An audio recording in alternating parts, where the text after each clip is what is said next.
Good afternoon from the Parliamentary Broadcasting Studios here in Nairobi, and welcome to this live broadcast of the National Assembly plenary sitting on this afternoon of the 27th day of August, the year 2026. This is a broadcast streaming from the National Assembly Chambers, Parliament buildings in Nairobi, and the broadcast is brought to you by the Parliamentary Broadcasting Unit in partnership with the Kenya Broadcasting Corporation. A warm welcome to you, and we're glad that you are joining us for this National Assembly proceedings. Currently on your screens, that is inside the National Assembly chambers, as we can see, members have already begun making their way into the chamber to get ready for the business that is lined up for consideration this afternoon. And we shall take a look at some of the priority business that the members, as they convene for this plenary sitting this afternoon, shall be able to consider. And later, at the close of the sitting this afternoon, is that the members shall be proceeding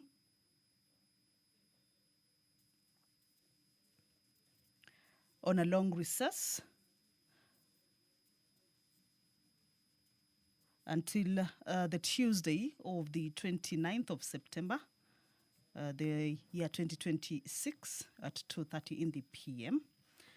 So the business that has been lined up for consideration before the House takes that recess is that there is a procedural motion regarding a reduction of the publication period for two bills. There are two bills that the National Assembly this afternoon targets to take through first reading on the floor of the House, so that it gives room for these bills to be able to continue into the committee stage. That is where the public is engaged to give their opinions on the bill.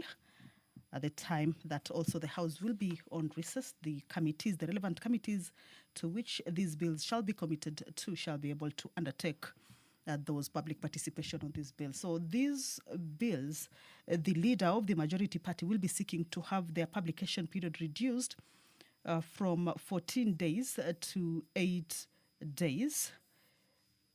This is as provided for in the House Standing Order 120, which specifies that only money bills shall have their publication period in 7 days, and the other bills shall have their publication period within 14 days. So these being the bills that do not fall under that category, there has to be a procedural motion to be able to have these bills be able to be reduced from those 14 days to 8 days. These bills include the County Government's Retirement Scheme Bill, a bill originating from the National Assembly, Bill number 57 of 2026. The principal object of this bill is to establish the County Government's Retirement Scheme as the retirement benefit scheme for eligible county, state officers, public officers and employees in the service of county governments, county government agencies, as well as associated organizations. The bill further provides for the membership to the scheme, contributions by members and sponsors, the investment and management of the assets of the scheme, the payment of benefits, and the protection of members' accrued rights and benefits. This bill also seeks to promote sound governance and accountability by providing for the establishment of a board of trustees responsible for the management of the scheme, prescribing its powers and functions and requiring prudent financial management, auditing and reporting in accordance with the applicable laws governing retirement benefits and public finance. Also, in terms of transitional arrangements, it provides for that to be able to facilitate the orderly transfer of members' assets, liabilities, rights, and obligations from the local authorities' provident fund to the county government's retirement scheme fund, while at the same time safeguarding the accrued retirement benefits. A bill coming up for first reading, it's coming up as order number 10, of course, subject to the procedural motion that is coming up at order number 8. And the second bill that this afternoon the leader of the majority party will be seeking its publication period reduced from 14 days to 8 days is the State Corporations Amendment Bill, a bill originating from the National Assembly, Bill number 58 of 2026. The State Corporations Amendment Bill seeks to establish a clear and uniform framework on the tenure of chief executive officers, commonly abbreviated as CEOs, of state corporations.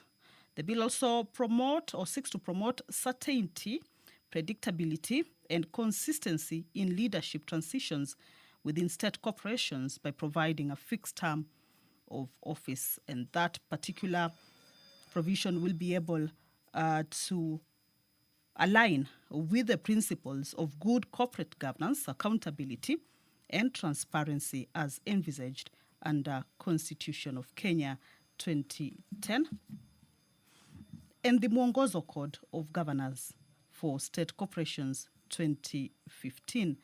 That particular measure will also address challenges that have arisen due to the absence of a uniform statutory tenure, including disputes, litigation, and arbitrary extension of office.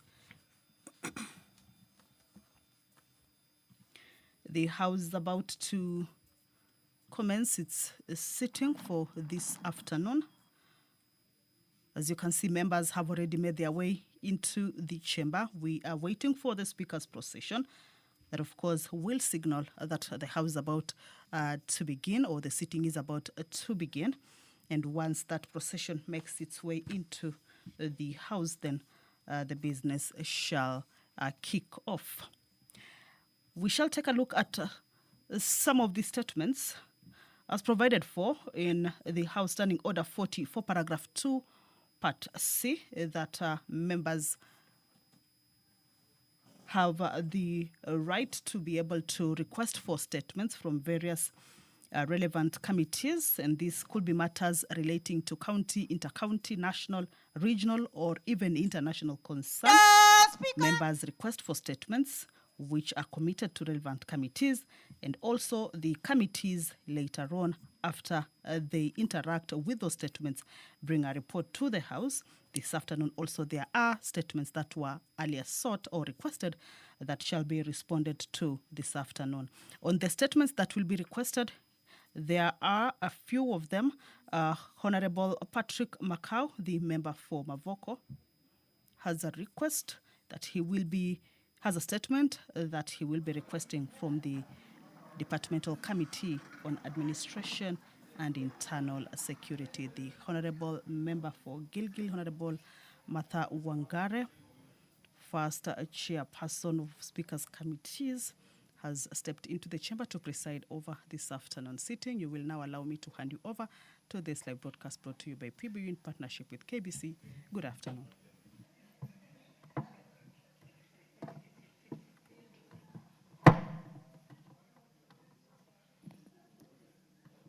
Honorable members, let us pray. Almighty God, who in your wisdom and goodness have appointed the offices of leaders and parliaments for the welfare of society and the just government of the people, we beseech you to behold with your abundant favor as your servants, whom you have been pleased to call to the performance of important trusts in this republic. Let your blessings descend upon us here assembled, and grant that we shall treat and consider all matters that shall come under our deliberation in so just and faithful a manner as to promote your honor and glory, and to advance the peace, prosperity, and welfare of our country and of those whose interests you have committed to our charge. Amen.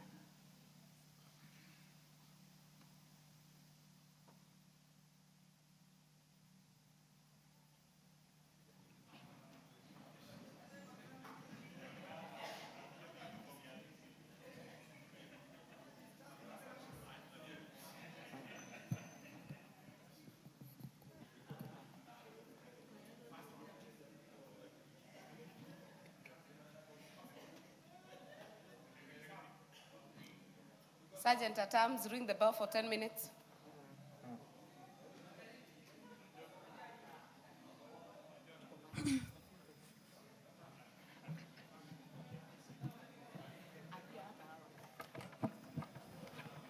The prayer has been said and the chair taken. However, there is a quorum hitch at the commencement of the House, or the sitting of the House, and the Speaker has directed that the quorum bell be rung for 10 minutes.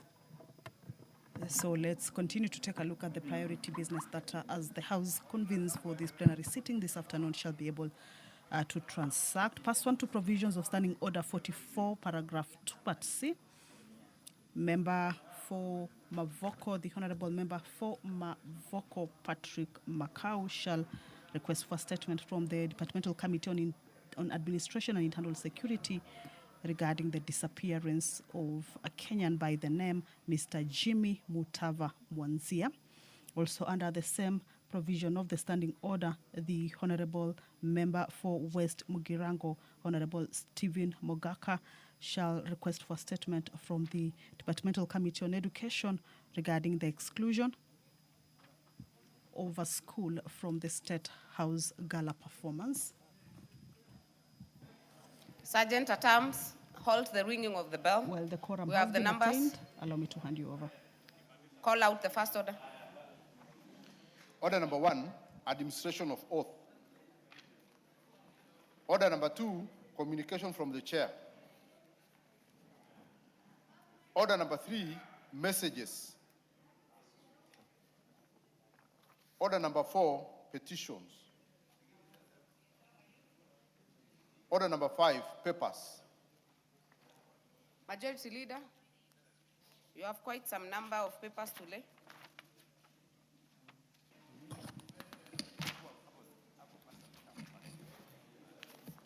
Honorable Speaker, I beg to lay the following papers on the table of the House today, Thursday, 27th August 2026. Reports of the Auditor General and financial statement for the year ended 30th June 2025 and the certificates therein in respect of the following. Number 1, AIC Kangitit Girls Secondary School, Turkana County. 2, Asumbi Girls High School, Homa Bay. 3, Bahari Girls Secondary School, Kilifi County. 4, Baricho Boys High School, Kirinyaga County. 5, Baringo High School, Baringo County. 6, Bunyore Girls High School, Vihiga County. 7, Bura Girls High School, Taita Taveta. 8, Butere Girls High School, Kakamega County. 9, Chavakali Boys High School, Vihiga County. 10, Chewoyet National School, West Pokot County. 11, Chianda High School, Siaya County. 12, Elbagon Secondary School, Nakuru County. 13, Elsa Secondary School, Isiolo County. 14, Endarasha Boys High School, Nyeri County. 15, Garbatula High School, Isiolo County. 16, Hola Boys Secondary School, Tana River County. 17, Iku Boys High School, Darakanidi County. 18, Isiolo Boys Secondary School, Isiolo County. Isiolo Girls Secondary School, Isiolo County. 20, Jomo Kenyatta Girls High School, Nakuru County. 21, Kabare Girls High School, Kirinyaga County. 22, Kabianga High School, Kericho County. 23, Kaborok Girls Secondary School, Kericho County.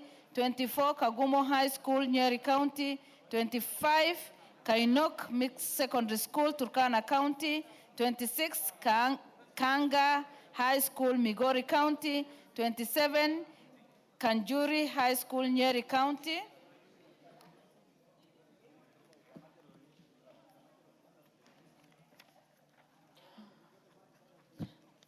28, Kaplelach Secondary School, Bomet County. 29, Kaplong Girls High School, Bomet County.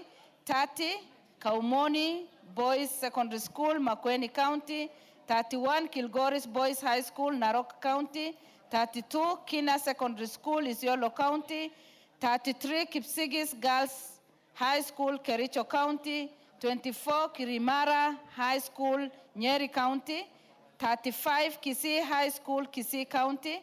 36 Kisima Girls High School, Samburu County, 37 Kisumu Girls High School, Kisumu County, 38 Kitale School Secondary, Trans Nzoia County, 39 Kitui School, Kitui County, 40 Kombeni Girls Secondary School, Kilifi County, 41 Lamu Girls Secondary School, Lamu County, 42 Lodwar Boys High School, Turkana County, 43 Loreto High School, Limuru, Kiambu County, 44 Loreto High School, Matundu, Usingishu County, 45 Machakos School, Machakos County, 46 Maralal High School, Samburu County, 47 Mary Mount Secondary School, Nakuru County, 48 Matiliku Boys High School, Makueni County, 49 Matongo Boys High School, Nyamira County,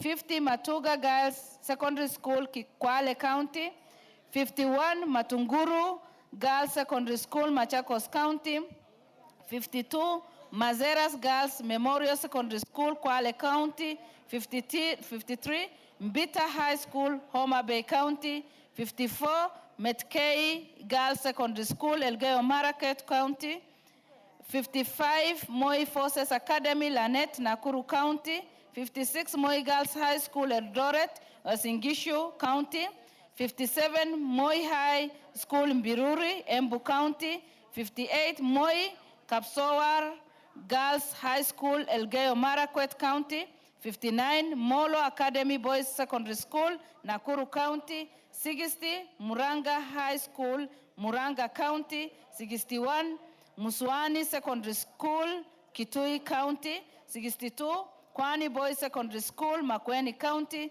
63 Najile Boys Secondary School, Kitui County, 64 Nekel Boys High School, Kajiado County, 65 Nakuru Girls High School, Nakuru County, 66 Napelilin Boys Secondary School, Turkana County, 67 Narumoru Boys Secondary School, Nyeri County, 68 Narumoru High School, Nyeri County, Nyoto Boys High School, Makueni County, 69, 70 Njoro Boys High School, Nakuru County, 71 Njoro Girls High School, Nakuru County, 72 Makuene Girls Secondary School, Meru County, 73 Nyambaria Boys High School, Nyamira County, 74 Nyeri High Secondary School, Nyeri County, 75 Oletipis Girls High School, Narok County, 76 Olkajiado High School, Kajiado County, 77 Osen Girls High School, Baringo County, 78 Our Lady Consolata, Mugoiri Girls High School, Muranga County, 79 Our Lady of Lourdes, Nyambururu Girls High School, Kisii County, 80 Our Lady of Victory Girls High School, Kibnyamberai, Nandi County, 81 Our Ladies Girls Secondary School, Elgeyo Marakwet, 82 Ribe Boys High School, Kilifi County, 83 Ribe Girls High School, Kilifi County, 84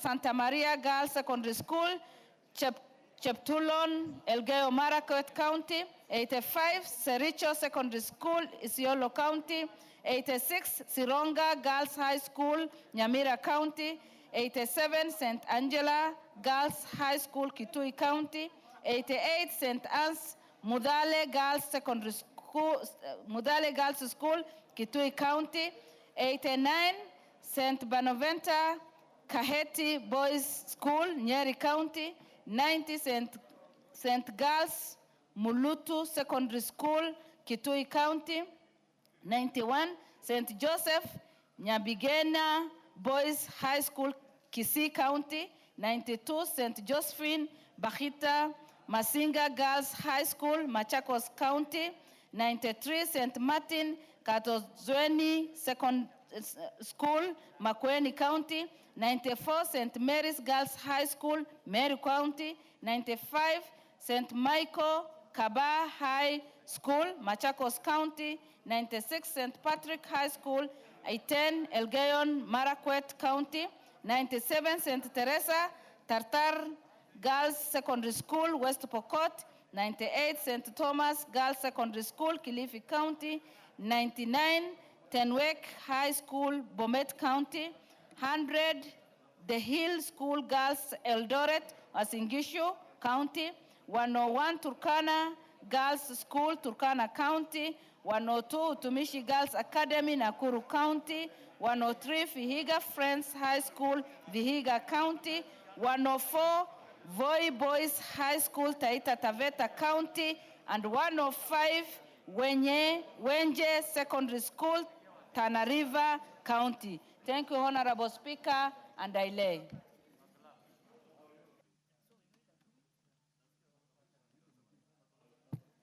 Before the next set of papers, allow me to recognize in our public gallery today, Arizona International College students from Mavoko, Machakos County, Kerigo Junior Primary School from Bere North, Embu County, Misuuni Secondary School, Kibwezi East from Makueni County, and in our speakers gallery, Kenyatta High School from Udhaya, Nyeri, Cornerstone Academy from Roysambu, Nairobi, and also in the public gallery, Lamu East resident from Lamu East, Lamu County.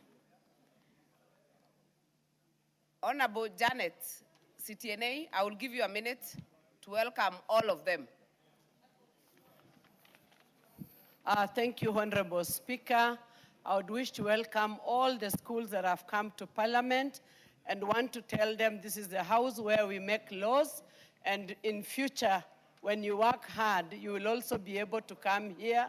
We have various disciplines in this Parliament. We have doctors, we have teachers, we have all disciplines in this, even lawyers. So you are welcome once again. And for the residents, you are also welcome to see where your legislators come to make laws and do oversight and represent you.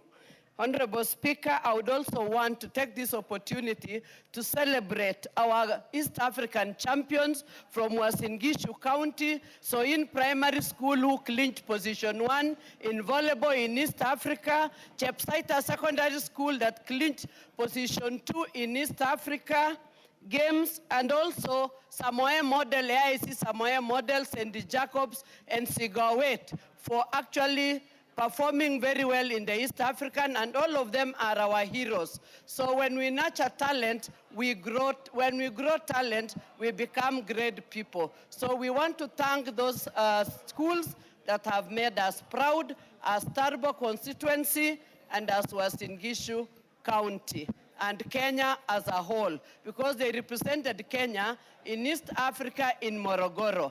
Thank you, Honorable Speaker, for giving me this opportunity, and want to thank the Ministry of Education for taking care of them while they were in Morogoro. Thank you, Honorable Speaker, for giving me that opportunity. Very well. We welcome all the learners and the Lamu East residents to observe the proceedings of the House. Next order.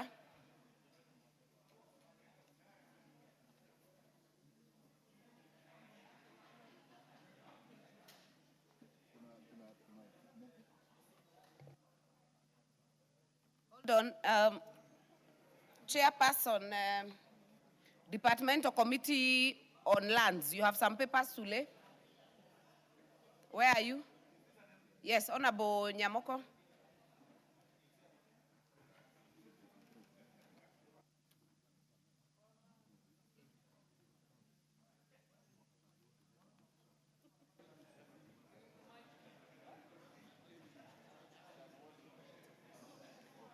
You have a roving microphone. Yes, Nyamoko. Yeah.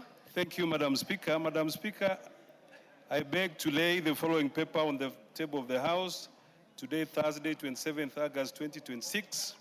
Report of the Departmental Committee on Lands on its consideration of public petition number 28 of 2025 by the Honorable Karoli Omondi, MP, regarding the status of ownership of land LR number 754 210/3, IR 210/38, forming the Nucleus Estate of Miwani Sugar Mills Limited.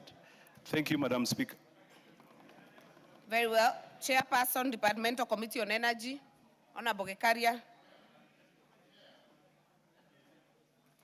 Thank you, Honorable Speaker. I beg to lay the following paper on the table of the House today, Thursday, 27th August 2026.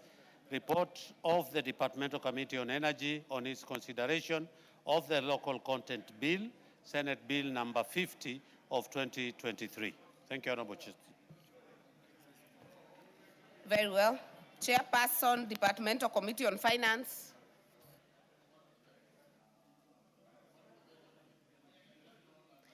Chairperson, Finance. Not in the House. Chairperson, Departmental Committee on Transport. Honorable Komingo, is that you? Are you holding brief for transport or finance? Honorable Osoro, kindly move away from the speaker's eye. Honorable Speaker, I beg to lay the following papers on the table of the House today, Thursday, 27th August 2026. Reports of the Departmental Committee on Transport and Infrastructure on its consideration of the following. 1, the amendment of Article 10(4) of the Constitution of the African Civil Commission, AFCAC, and the Traffic Amendment Bill, National Assembly Bill number 14 of 2026.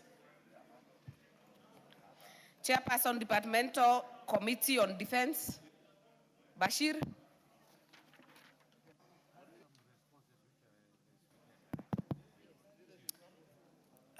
Honorable Speaker, I beg to lay the following papers on the table of the House today, Thursday, 27th August 2026. Reports of the Departmental Committee on Defense, Intelligence and Foreign Relations on the following. 1, inspection visit to the Kenyan embassies in France and the United Kingdom conducted from 7th to 15th April 2026. And 2, consideration of the convention of the establishment of the International Organization for Mediation. Thank you, Honorable Speaker. Is the Chairperson Finance in the House yet? We shall then defer that laying of the papers. Next order. Order number 6, notices of motion. Chairperson, Departmental Committee on Finance, again. That will be deferred. Chairperson, Departmental Committee on Transport, Komingoi. Thank you, Honorable Speaker. Honorable Speaker, I beg to give notice of the following motion, that this House adopts the report of the Departmental Committee on Transport and Infrastructure on its consideration of the amendment of Article 10(4) of the Constitution of the African Civil Aviation Commission, laid on the table of the House on Thursday, 27th August 2026, and pursuant to the provisions of the Section 8(4) of the Treaty Making and Ratification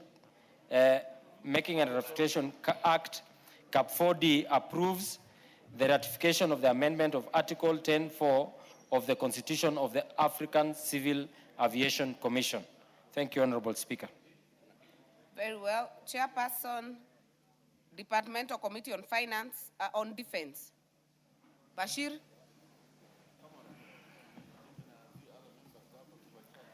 Notice of motion. Inspection visit to the Kenyan embassies in France and the United Kingdom from 7th to 15th April 2026.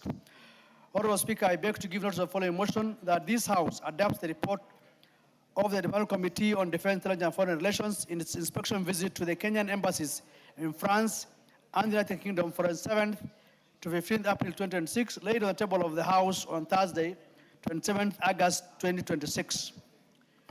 2, Honorable Speaker, I beg to give notice of the following motion, that this House adopts the report of the Departmental Committee on Defense and Foreign Relations on its consideration of the Convention on the Establishment of the International Organization for Mediation, laid on the table of the House on Thursday, 27th August 2026, and pursuant to the provisions of Section 8(4) of the Treaty Making and Ratification Act, Cap 4D, approves the ratification of the Convention on the Establishment of the International Organization for Mediation. Thank you.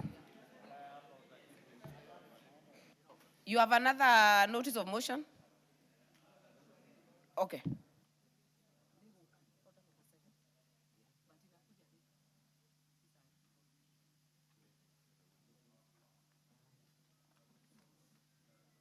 Honorable Bashir, you moved to? Very well. Honorable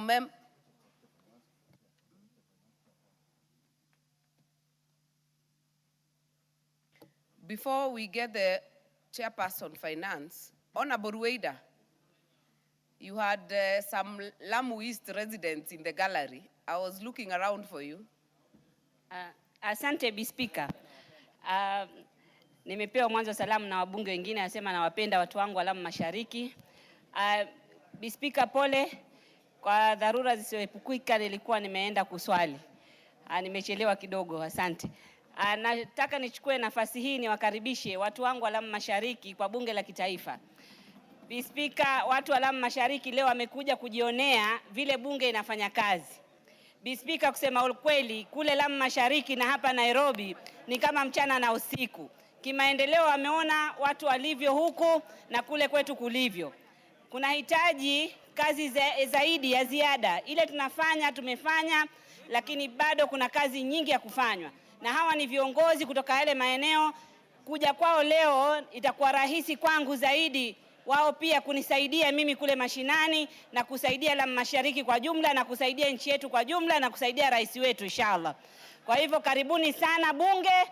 Hapa ndipo pale tunatengeza sheria, ile sheria ya Mayeda, kule kwetu tunaita Mayeda.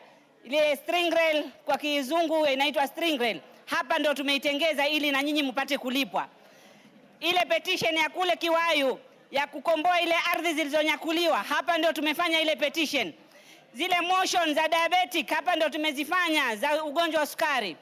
Yale maswali mengi ya tofauti, ile mikoko ya ndau, hapa ndio tulifanya mkaendelea kukata mikoko na kulinda mazingira. Zile shule zilizofungwa kule Basuba kwa miaka 6, hili bunge ndio lilifungua zile shule. Wazee wa mtaa hapa bungeni ndio sisi tuliweka pesa, na wazee wa mtaa ambao wengine ni mko hapo wanapata pesa. Mambo mengi, bajeti nyingi, ile barabara kule kupitia rais wetu na hili bunge ndio imeweka pesa kutengeza barabara ya kwanza Lamu Mashariki, ambapo Lamu Mashariki kulikuwa hakuna hata inchi moja ya barabara. Hili bunge mambo mengi zile kujenga zile kwa lugha ya Kimombo inaitwa sea walls, ngome, jeti. Hili bunge ndio imeweka ile pesa pale kutengeneza ile miundo misingi kule kwetu. Hili bunge ndio imeleta stima kule kwetu. Zile shida za generator hapa ndio tunatetea, na hapa ndio tunatarajia chairman ako hapa yanisikia, kuna shida kwetu upande wa Faza Ward ya upande wa stima. Yeye ndio atufanyie ile tatizo, tutatulia, tuwekee pesa, tuwekewe line itoke Magogoni iende kule Faza Ward. Hili bunge hili ndio linafanya kazi yote, ile matibabu, hata zile pesa za county hapa zinatoka hapa kwa hili bunge ndio mnapata kule. Kwa hivyo karibuni sana bunge letu la kitaifa, asante. Na bonde la Ufa linawapenda, imesema asante. Na la magharibi pia. Unajua tukimpa nafasi mbunge wa Lamu Mashariki atachukua kipindi chote cha leo. Kwa hivyo wacha itoshe, tunakaribisha wakaaji wa Lamu Mashariki hapa kwenye bunge waweze kuona mbunge wao akiwa kazini, akiwa hodari na kuwatetea mambo ya kwao.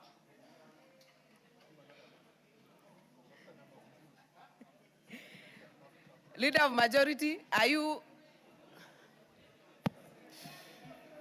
Honorable Speaker, pia nichukue nafasi hii niwakaribishe hao wa Kenya kutoka eneo bunge la Lamu Mashariki.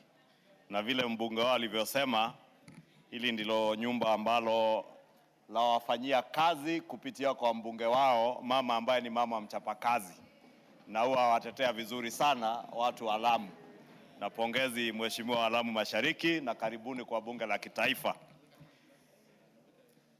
Ni vizuri mheshimiwa mbunge wa Kikuyu uelewe kanuni za bunge, ukianza kwa Kiswahili umalize na kusema. Ni sawa mheshimiwa Spika.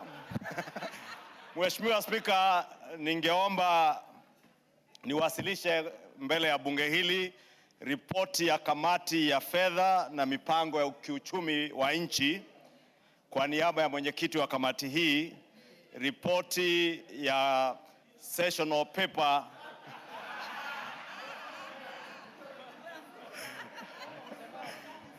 ama ripoti ya karatasi ya ilani namba 7. Unajua Mheshimiwa Spika, ningesema karatasi ya ilani, wale watu wa bara hawangeelewa tunasema nini. Karatasi ya ilani nambari 7 ya mwaka wa 2026 ya National Infrastructure Fund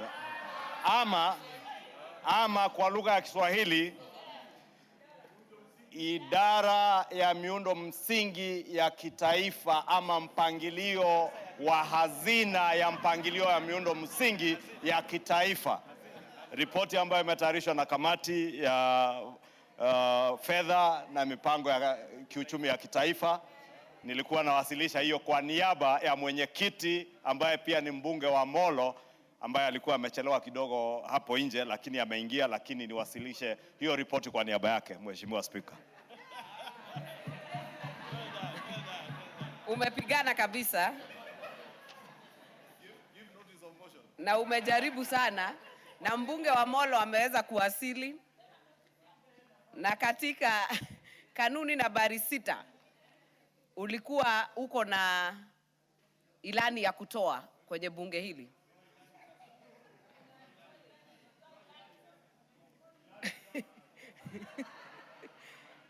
Nimeona ile mbio Mheshimiwa Ishung'wa ameleta kwako. Ameona hii Kiswahili ya Lamu italeta shida.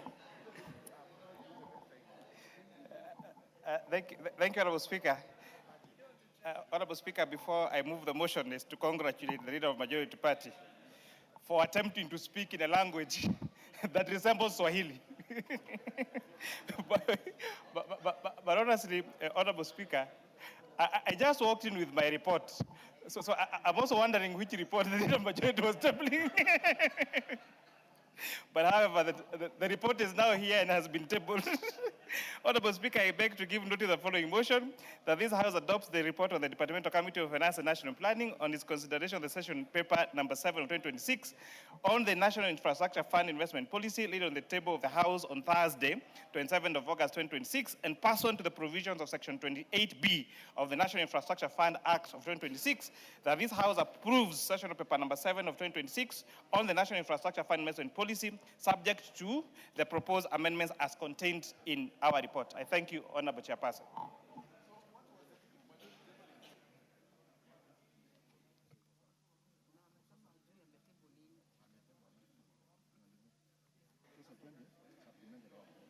Honorable members, for the convenience of the House, there is a supplementary order paper. We shall, for the convenience of the House, reorder the order paper. We shall prosecute orders number 8, 9, 10, 11, 12, and 13. Then we shall come back to order number 7. Call out the next order. Order number 8, procedural motion, reduction of publication period of specified bills. Leader of Majority. Honorable Speaker, today is closing day. That is why you see there's a lot of excitement even when we converse in Swahili, as we try to match Honorable Rueda's Swahili. Honorable Speaker, I beg to move that pursuant to the provision of Standing Order 120, this House resolves to reduce the publication period of the following bills from 14 days to 8 days. One is the County Government's Retirement Scheme Bill, National Assembly Bill number 57 of 2026, and 2 is the State Corporations Amendment Bill, National Assembly Bill number 58 of 2026. Honorable Speaker, as I said, it's just a procedural motion, and I wish to request that we support this procedural motion to just reduce the publication period from 14 to 8 days, so that the committee that are dealing with these two bills are able to proceed have the bills published, and we finalize with them, including public participation over the recess period, after we close for the recess that we are proceeding on after today. And we can begin second reading of these two bills as soon as we resume at the end of next month. Honorable Speaker, I beg to move, and I want to request the member for Kilifi and my deputy, Honorable Owen Baya, to second. Owen.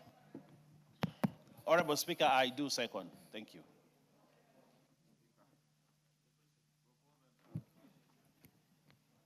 Honorable members, allow me then to propose a question that pursuant to the provisions of Standing Order 120, this House resolves to reduce the publication period of the following bills from 14 days to 8 days. Number one, the County Government's Retirement Scheme Bill, National Assembly Bill number 57 of 2026, and the State Corporations Amendment Bill, National Assembly Bill number 58 of 2026. I therefore put the question that pursuant to the provisions of Standing Order 120, this House resolves to reduce the publication period for the following bills from 14 days to 8 days. Number one, the County Government's Retirement Bill, National Assembly Bill number 57 of 2026, and the State Corporations Amendment Bill, National Assembly Bill of number 58 of 2026. As many as are of that opinion say, order. Order, members. Order. Please acquaint yourselves with the standing orders. I put the question that pursuant to the provisions of Standing Order 120, this House resolves to reduce the publication period for the following bills from 14 to 8 days. The County Government's Retirement Scheme Bill, National Assembly Bill number 57 of 2026, and the State Corporations Amendment Bill, National Assembly's Bill number 58 of 2026. Will as many as are of that opinion say aye? Will as many as are of a contrary opinion say nay? The ayes have it. Order number 9, motion. The Senate amendments to the Public Finance Management Amendment Bill, number 4 bill, National Assembly Bill number 45 of 2024, question to be put. Order, members. Honorable members, I put the question that the House do agree with the report of the Committee of the Whole House on its consideration of the Senate amendments to the Public Finance Management Amendment Bill number 4, National Assembly Bill number 45 of 2024. Will as many as are of that opinion say aye? Aye. Will as many as are of a contrary opinion say nay? The ayes have it. Order number 10, the County Government's Retirement Scheme Bill, National Assembly Bill number 57 of 2026, first reading.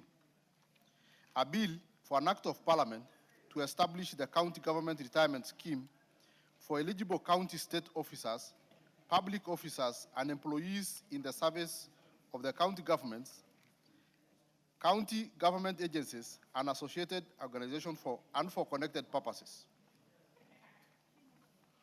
Order number 11, the State Corporations Amendment Bill, National Assembly Bill number 58 of 2026, first reading.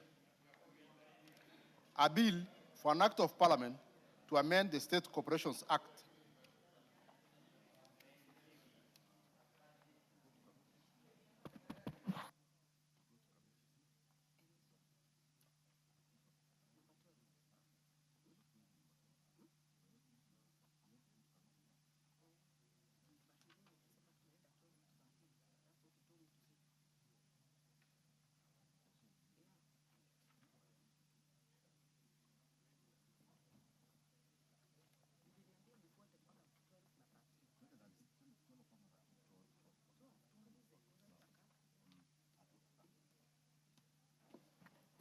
Next order.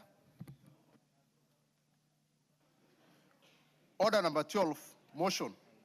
Consideration of session of paper number 7 of 2026 on the National Infrastructure Fund investment policy.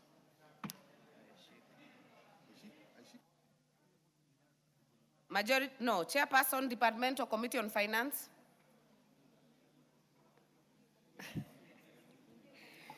You have a motion under 12. Okay. The session of paper. Move. Thank you, Honorable Speaker. Honorable Speaker, I beg to move that pursuant to Section 28B of the National Infrastructure Fund Act of 2026, that this House approves.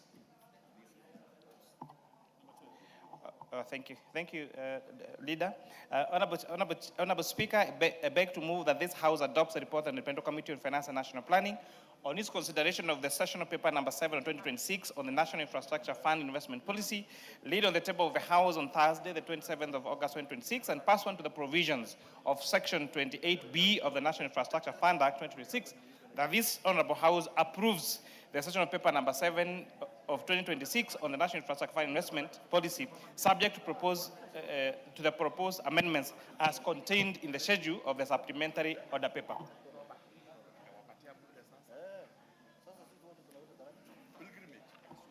So, Honorable Speaker, the Department Committee on Finance and National Planning has discharged its mandate by considering the sessional paper and engaging relevant stakeholders on the proposed investment policy for the National Infrastructure Fund. The committee has carefully examined the policy against the provisions of the National Infrastructure Fund Act 2026 and has identified a number of areas that require strengthening to ensure that the fund operates within a clear, transparent, prudent, and accountable investment framework.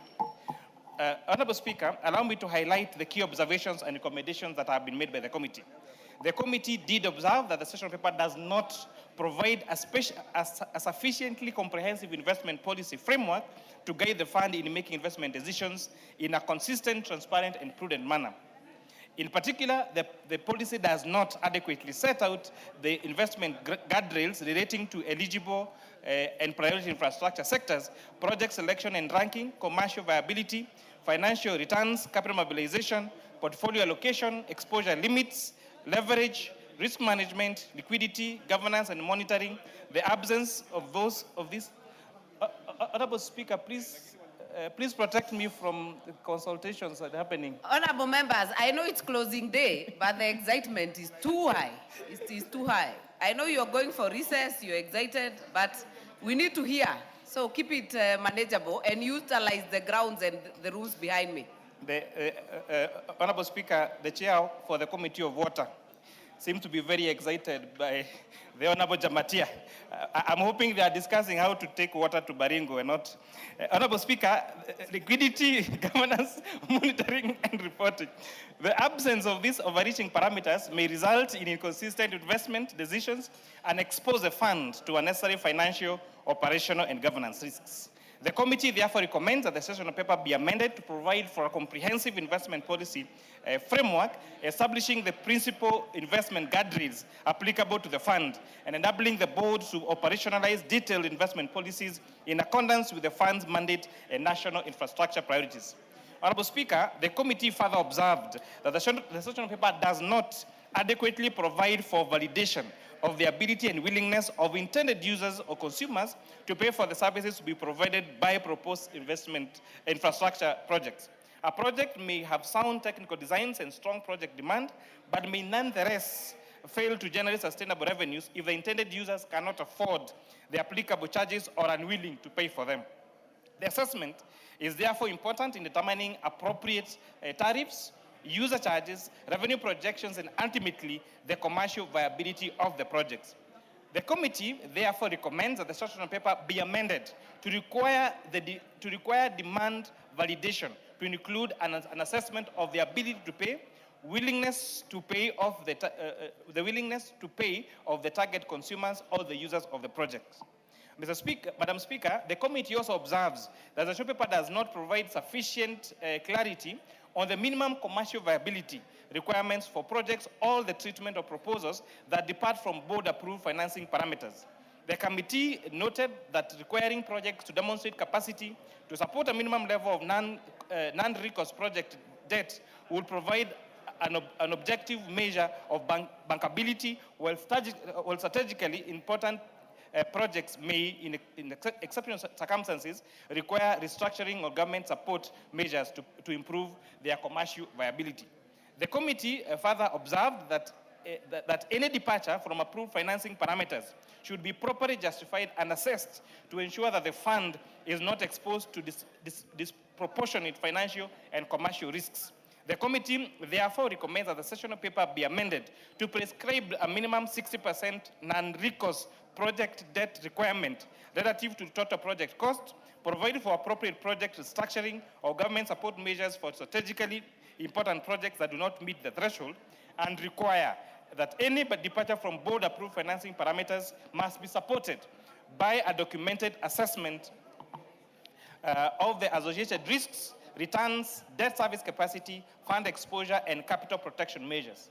Madam Speaker, the committee further observed that the sessional paper currently appear to treat the prescribed 7% return as applicable benchmark without sufficiently distinguishing between a minimum capital preservation threshold and the fund's target commercial return. The committee notes that the investment decisions should require a positive risk-adjusted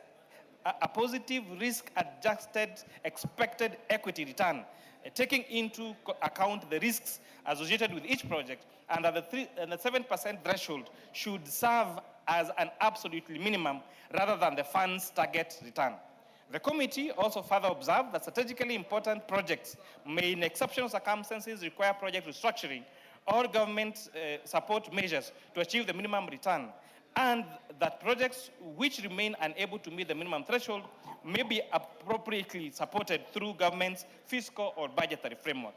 The committee, Honorable Speaker, further recommends that the sessional paper be amended to require a positive risk-adjusted expected equity return subject to an absolute minimum expected equity return of 7%, clarify that the 7% threshold is a capital preservation floor and not the fund's target commercial return, and provide for project restructuring or applicable government support measures for strategically important projects which remain below the threshold and may consider appropriate government fiscal or budgetary framework. Madam Speaker, the committee further observed that the sessional paper places considerable emphasis on financial, commercial, and regulatory considerations that does not adequately provide for a structured assessment of the technical readiness of proposed infrastructure projects.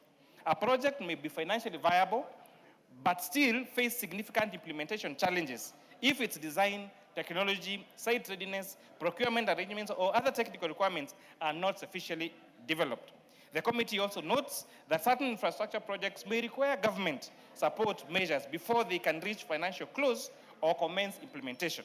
The committee also recommends that the sessional paper be amended to provide that technical readiness shall be assessed against a technical readiness framework developed by the board, and that the assessment shall also establish whether the project requires government support measures. Madam Speaker, the committee was particularly concerned that the sessional paper does not provide sufficiently detailed requirements for assessing the major risks associated with individual infrastructure projects. Infrastructure investments are exposed to multiple and interconnected risks that may affect project costs, completion, revenues, operations, debt repayment, and ultimately the fund's expected returns. The committee further notes that Section 25(4) of the National Infrastructure Act of 2026 contemplates a risk management framework for the fund. The committee was therefore of the view that to the extent that risk management forms part of the investment criteria and guardrails of the investment policy, it should be expressly incorporated into the sessional paper. The committee, Honorable Speaker, further recommends that the sessional paper be amended to require projects to comply with the fund's risk management framework and demonstrate adequate assessment of financial, construction and completion, operational, user demand, legal and regulatory, environmental and social, political, foreign exchange interests, together with any other material project-specific risks. Madam Speaker, the committee also considered the implications of government support measures provided to infrastructure projects. Government guarantees commitments, undertakings, and other forms of support that may require financial obligation or exposure over the life of a project, even where such obligations do not arise immediately. The committee was therefore of the view that the potential contingent liabilities should be identified and quantified at the project appraisal stage. The committee further recommends that the sessional paper be amended to provide that a project which obtains government support measures shall include the estimated contingent liabilities for the duration of the project. Madam Speaker, the committee further observes that Section 3.2 of the sessional paper does not comprehensively reflect all the matters required against Section 25 of the National Infrastructure Fund Act of 2026. Section 25.2 uses mandatory language requiring that the investment policy shall specify the prescribed matters. The committee was therefore of the view that these statutory requirements provide the substantive yardstick against which the investment policy should be assessed. The committee also observed that the session paper does not comprehensively provide for proposed projects, expected rates of return, or specific projects, asset allocation, portfolio distribution, leverage ratios, and exposure limits per sector and per project. The committee is therefore recommending that Section 3.2 be amended to align the session paper with the requirements of Section 25 of the National Infrastructure Fund Act of 2026 and to ensure that all matters required under the Act are expressly provided for. Madam Speaker, the committee considered the proposed validity and review period of investment policy, Section 25(3) of the National Infrastructure Fund Act, which expressly provides for the validity of the investment policy for a period of 5 years. The committee notes that the proposal for an annual review of the investment policy may not be consistent, therefore, with the statutory framework as provided for by the NIF Act. The committee therefore recommends that the session paper be amended to ensure that the validity and review of the investment policy are aligned with the 5-year prescribed period under Section 25(3) of the National Infrastructure Act of 2026. Madam Speaker, the committee further considered the proposed maximum sector and single project exposure limits. While recognizing the importance of prudent portfolio management, the committee is of the view that rigid application of exposure limits may not adequately take account the correlation between sectors and projects, economies of scale, liquidity requirements, or the wider economic impact of strategically important infrastructure investments. The committee therefore recommends that the session paper be amended to provide that the board may adjust the maximum sector and single project exposure limits based on an assessment of the correlation between sectors and projects, economies of scale, liquidity requirements, and the economic impact of the sectors, all project or economic growth and employment creation. Madam Speaker, finally, the committee observed that the session paper does not provide sufficiently explicit requirements for identifying and disclosing actual, potential, and perceived conflicts of interest in the appraisal and approval of investment projects. The committee therefore notes that conflict of interest may undermine the objectivity and the integrity of investment decisions and expose the fund to reputational, financial, and governance risks. The committee is therefore of the view that conflict of interest disclosure should form an integral part of the project appraisal and approval process, particularly where public or state officers are involved. The committee therefore recommends that the session paper be amended to require that every project appraisal and approval must be accompanied by a statement disclosing any actual, potential, or perceived conflict of interest involving a public or state officer in accordance with the Conflict of Interest Act. Madam Speaker, the committee's recommendations are intended to strengthen the National Infrastructure Fund investment policy and ensure that the fund is guided by clear investment guidelines, sound financial principles, robust risk management, and appropriate governance safeguards. The committee is persuaded that a strong and comprehensive investment policy is essential to protecting the fund's capital while enabling it to mobilize investments towards infrastructure projects that contribute meaningfully to Kenya's economic growth, employment creation, and national development priorities. Madam Speaker, I wish to commend the members of the Committee of the Finance and National Planning, our very dedicated members of our Secretariat, for their commitment and diligence in processing and considering this session paper. I would also like to appreciate the leadership of this House under the leadership of the Speaker, the Clerk, and the Leader of Majority and the leadership for the guidance that they've provided to our committee when processing this investment policy, Honorable Speaker. You will notice that the amendments that we are proposing is almost a total overhaul to this particular session of Honorable Speaker. And this is because we have engaged extensively with the members of the public, because the issue of having this investment policy is not a choice. It is what was approved in this House, that there must be an investment policy that must be approved by this Honorable Speaker. I therefore beg to move and request the great member for the people of Keses, the Honorable C.P. Ruto, to second. Honorable Ruto. Thank you so much, Madam Speaker. The Leader of Majority has been prophesying that coming next term, I'll be in the leadership of this committee. Madam Speaker, I rise to second this motion on the sessional paper number 7 of 2026 on the establishment of National Infrastructure Fund policy. Madam Speaker, all of us understand that this Honorable House just recently, we approved the bill that has culminated into an act of parliament on the National Infrastructure Fund that has already commenced the work of operationalization. Madam Speaker, this policy, as read out by the chair from the committee point of view, is a very essential document. It's a document that will give guideline on the operationalization of this national infrastructure, culminating from project identification, implementation, and even a review thereafter. With the challenges that has come with it, with the shortcomings that the proposers or the drafters of this particular policy are overlooked, but this committee and public engagement through stakeholder engagement were able to pick out on critical issues that this House have to be attentive to it and they have to be alert to it so that we don't just approve a paper that is going to open up space for misuse of this particular fund. However, it is the right thing that has come at the right time so that we're able to guide on how projects have to be identified, how projects have to be picked, so that it can be able to meet the minimum requirement of the viability in terms of the commercial nature, or commerciability in nature.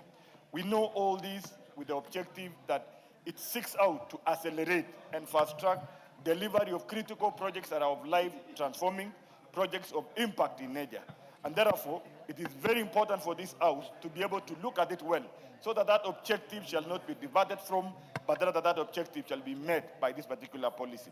And I want to encourage that as we look at this particular policy, let us discuss and let us ensure that at that moment of amendment, let us tighten the guardrails so that this cannot be abused. Remembering that it is an open check that has been created and has been specified that the resources which are being earmarked for this particular fund will be utilized for specific projects that are of impact in nature and that are of commercial in nature, so that we're able to attain sustainability.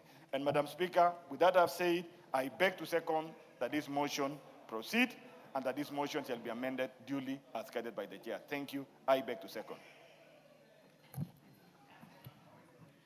Honorable members, Honorable Kerema, order.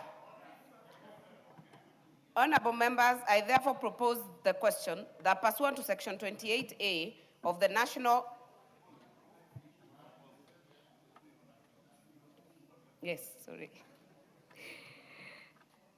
Sorry, I missed the supplementary order paper. Honorable members, I therefore propose that this House adopts the report of the Departmental Committee on the Finance and National Planning on its consideration of the sessional paper number 7 of 2026 of the National Infrastructure Fund Investment Policy laid on the table of the House on Thursday, 27th August 2026, and pursuant to the provisions of Section 28B of the National Infrastructure Fund Act 2026, approves sessional paper number 7 of 2026 on the National Infrastructure Fund Investment Policy, subject to the proposed amendments as contained in the schedule to the order paper.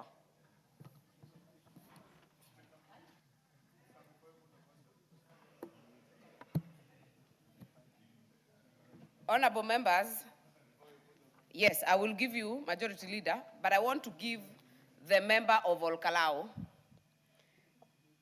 to make his maiden speech. As is the practice of Parliament,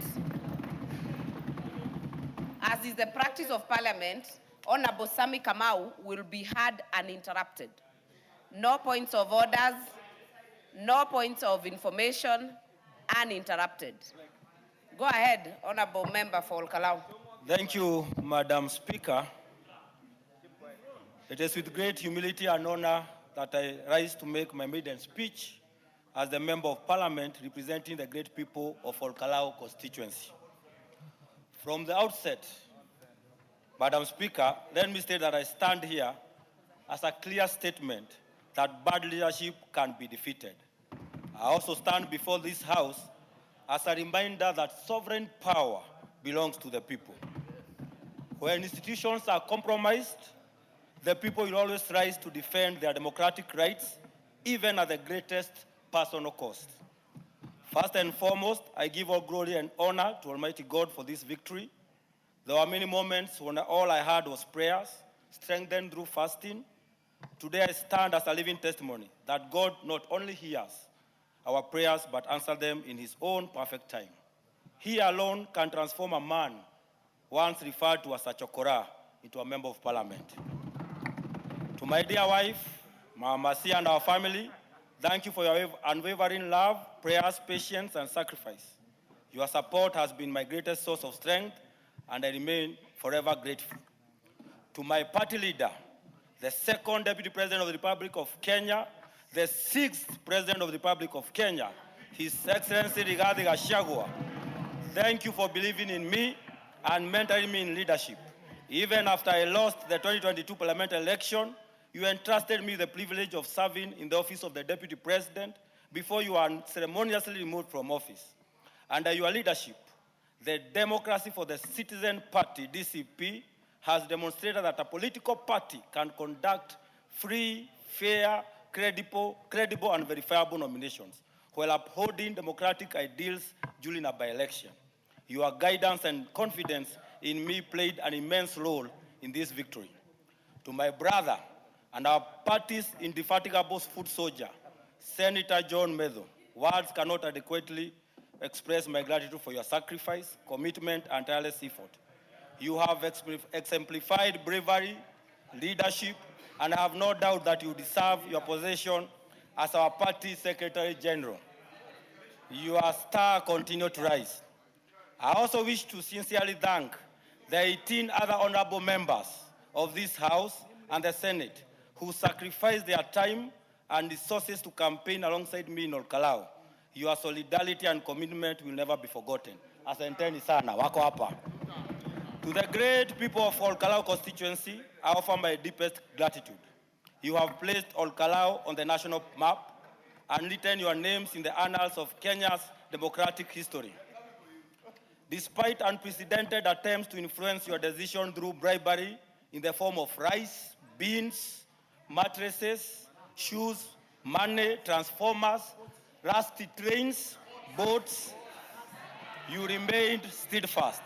You voted with courage, protected the sanctity of your vote, and proved that the will of the people can never be bought.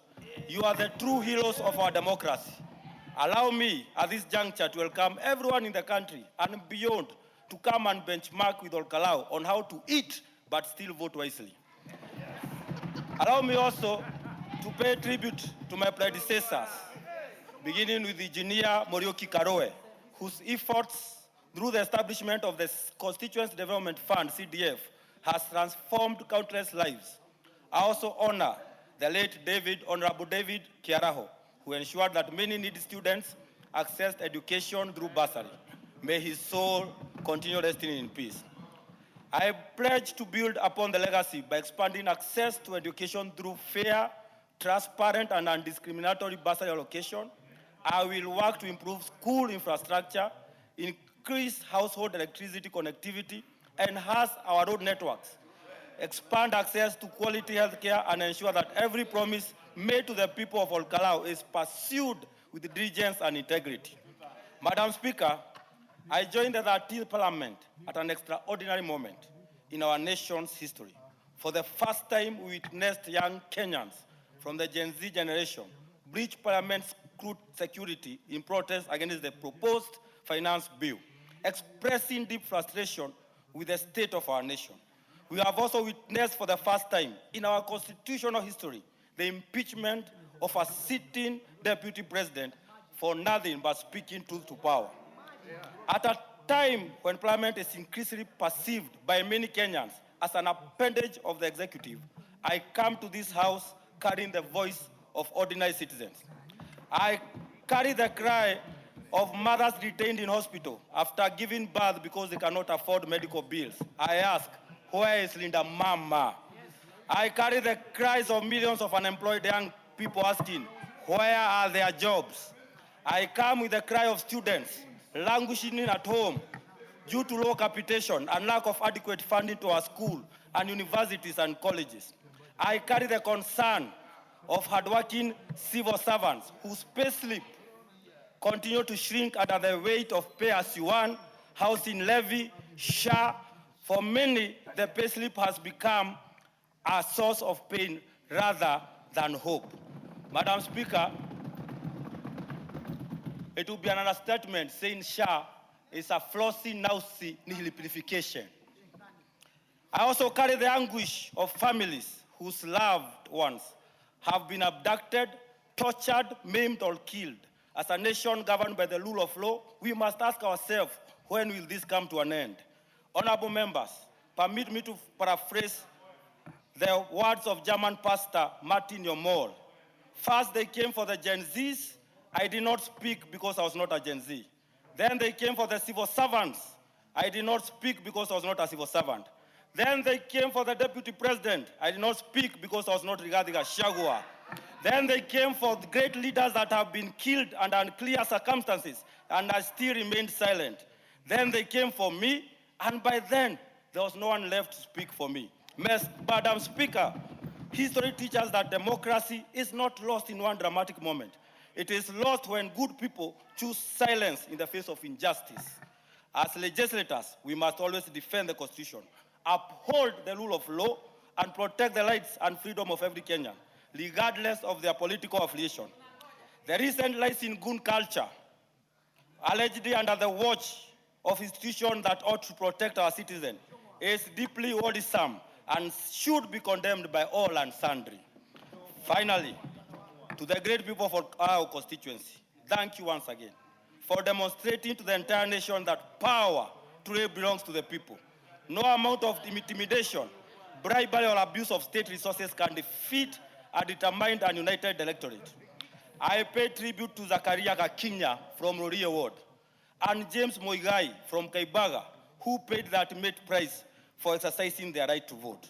May their innocent blood forever hound the perpetrators.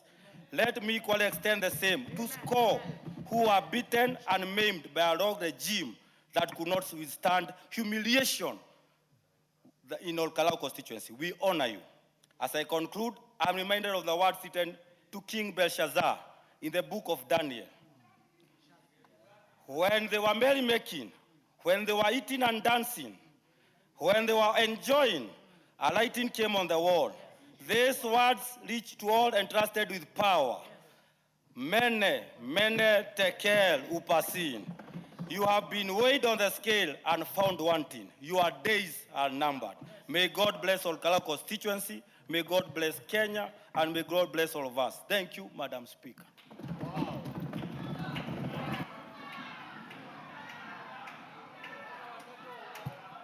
Very well.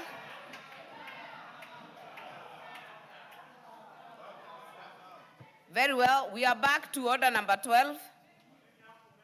Majority Leader. Honorable Speaker, let me rise to support this motion on consideration of session of paper number 7 of 2026, whose principal objectives, as the chair and the seconder have clearly stated, is one, to provide a very clear framework for investment and management of the National Infrastructure Fund's resources, and to finance commercially viable infrastructure. Honorable Speaker, if you can protect me from the Honorable Ngogoyo. You know, Honorable Speaker, I know Ngogoyo wants to hear me saying something about my friend Godho, the Member of Parliament for Kalau. And this motion has only 5 minutes. If you nudge me an extra 1 minute. Actually, honorable members, to all of us debating this motion, including the Leader of Majority, yes, it is 5 minutes. So if you can indulge me, Honorable Speaker, for just an extra 2 minutes, because Honorable Ngogoyo does not know, on sessional papers you have only 5 minutes, including the Leader of Majority, yes, in contribution. So in just 2 minutes, let me, just to buy the piece of some immaturity that I see, congratulate the Honorable Member for Olkalau, Ngodho Kamau. A young man that I knew way back in 2021, when we worked together and campaigned, and he lost the Olkalau seat. And following his work in 2021, he has now been elected as a member for Olkalau, and I want to congratulate you. Let me congratulate you and tell you that you have a very short time to serve the people of Olkalau. It may be a position that the people of Olkalau, or indeed any part of Kenya, are being bribed with transformers. But the same people of Olkalau will demand that you deliver power to them and you deliver transformers to them. So even with the well-rehearsed and well-written speech. I congratulate you. But may those who wrote it for you also know that the people will hold you to account, my brother. And you will remember me, Ngodo, because I know I have relatives in all Kalau, and he knows many of my relatives in that constituency. Honorable Speaker, back to this session of paper. We enacted the National Infrastructure Fund Act earlier this year. It was signed into law. A board has already been appointed after competitive recruitment. And now the National Treasury was required to bring this session of paper on the investment policy that will guide us on how we finance commercially viable infrastructure of national significance, Honorable Speaker, how we mobilize both domestic and international finance to be able to finance in an alternative manner without necessarily going back to our taxpayers. Honorable Speaker, this investment policy, with the amendments that have been proposed by the committee, and I must thank the Committee of Finance and National Planning, because when I went through the report this morning, I hear the chairman was surprised that I tabled a report on his behalf. And he forgets when the Speaker approves a report, any committee's report, the Office of the Leader of Majority gets a copy signed by the Speaker. And that is why I'm able to table these reports, even in the absence of the chairs. And I did that in Swahili, Honorable Speaker. And when I went through this report and the recommendations that the committee has carried, I could not help but notice that many of the recommendations that the committee is carrying are not recommendations that are coming from members of parliament, are recommendations that came from stakeholders, many of whom are private sector investment bankers, fund managers, who appeared before the committee and sent numerous memoranda in their hundreds. And I think the chair has done that very well, captured all the memoranda that were sent both by private individuals, fund managers, investment bankers, on how we can further improve this investment policy to ensure that we are able to deliver to the people of Kenya. Honorable Speaker, without saying much, let me say I support this report and the recommendations that have gone to improve on what had come from the National Treasury. In fact, I did note, and I was telling the chair yesterday, that I agree with one of the recommendations that sought to remove a minimum of 7.5% return to a positive return. Because you may restrict yourself in a policy like this on a number, and you never achieve that number, you never get investments that have that kind of return. But so long as you say a positive return, and you also restrict what kind of projects you can fund using this fund, because, Honorable Speaker, as we said, it is to finance commercial ventures that are commercially viable, Honorable Speaker. And I want to believe that this investment policy, with the recommendations that have been added by the committee in the adoption report, will go a long way to augmenting what we began in this House when we approved the National Infrastructure Fund Act bill that became an act of Parliament, Honorable Speaker. I therefore beg to support this session of paper approval and seek the support of the House. This is in the interest of the people of Kenya. And as we have said, this investment policy will go beyond the life of this Parliament, will go beyond our own lives. It will go to serve generations of our nation to come. Even at a time when we will not be in this House, will not be leaders, but Kenya will remain and will continue to invest in a way that we have returns that benefit generations of our country. Thank you, Honorable Speaker. I beg to support. Honorable members, I know some members are coming to me with the issues of statements. I need to reiterate that we reordered the order paper. We are now doing order number 12. We'll do order number 13 and then go back to statements. This motion has only 5 minutes for each speaker.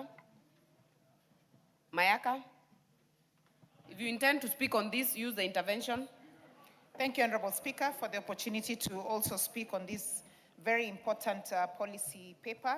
Honorable Speaker, I want to, from the onset, just support this investment policy because, as it has been said by the mover of the motion and majority leader as well, this puts in place a specific framework that will enable the board to actually structure and ensure that the funds are used in the proper place. Honorable Speaker, some of the principles and advantages of this particular policy paper is in the fact that it gives commercial discipline. what I mean by commercial discipline, Honorable Speaker, is that it ensures that a fund that has been put for a specific type of project goes to that particular project. And Honorable Speaker, there are very many projects that have been put under this that are very, very key and very important. You look at different areas that have been considered. There's the transport infrastructure, there's energy, there's water. And for me, Honorable Speaker, especially under transport, where it speaks about not only the road infrastructure, but also the railway infrastructure, which are very key for us because we've seen some of those projects have already taken effect. But Honorable Speaker, what is also very key and very important is about the risk management guardrails that have been included in this particular policy paper. And Honorable Speaker, earlier today, we had a very interesting conversation in a meeting with young people from Kenya and civil society about the freedom of debt management in our country. And one of the issues that came up was the fact that we don't seem to be having proper mechanisms, and we've not been able to really review our Public Finance Management Act for us to be able to make sure that we are proactively managing the issue of debt in our country. Honorable Speaker, in this particular policy paper, it talks about a cap for the projects, where it says that 20% maximum of assets to a single project, allocated to a single project. It further says that for every sector, there's a limit of exposure, that any single sector cannot exceed 40% of the total assets, which, Honorable Speaker, is also something that is very key and very important. Honorable Speaker, looking at the area of water and irrigation infrastructure, we are a country that is very pro-agriculture. And for me, this is a very important space that the policy seeks to also ensure that is well guarded and well financed, because we don't have a lot of counties that are actually productive in terms of agriculture. But when we have a situation where the policy intends to actually make sure that there's water supply, water storage, dams, irrigation, bulk water infrastructure, and especially for the arid and the semi-arid areas, then it means that we will not only be focusing on just the food basket counties of this country, but that we'll also be focusing on other areas that are not currently productive. Honorable Speaker, on the issue of national priority infrastructure, and especially our airports and the railway, as I had alluded to, for us, like for me personally, who comes from Nyamira County, this is very exciting because with the review of the structure and the plan for the SGR and the fact that it is now going to also pass through Nyamira in an area called Ikonge, for me this is very exciting because the policy now puts into action what was put into paper. And it ensures that the National Infrastructure Fund is actually being realistic and that it is actually being put into proper use that will assist this country of ours. Because, Honorable Speaker, as it has been said, this is one of those things that you call a perpetual policy document that we do have. A document that ensures that we, as a country, we are outliving the things that we are doing currently to make sure that future generations are also benefiting from this. Therefore, Honorable Speaker, with those few remarks, I beg to support and I submit. I thank you. Very well. Honorable Elachi. Thank you, Madam Speaker. Madam Speaker, I also rise to support and to say that, Madam Speaker, this is one policy that will help us, first of all, to shift from the challenges we've always faced, as my colleagues have said, of debt, but also now to go and look at a lead investment strategy that will help us to move. Madam Speaker, when you look at the priorities, I think one of the things we must appreciate is that this is one policy that will now protect Kenyans from their interests and be able, Kenyans will be able also to just follow through and to question.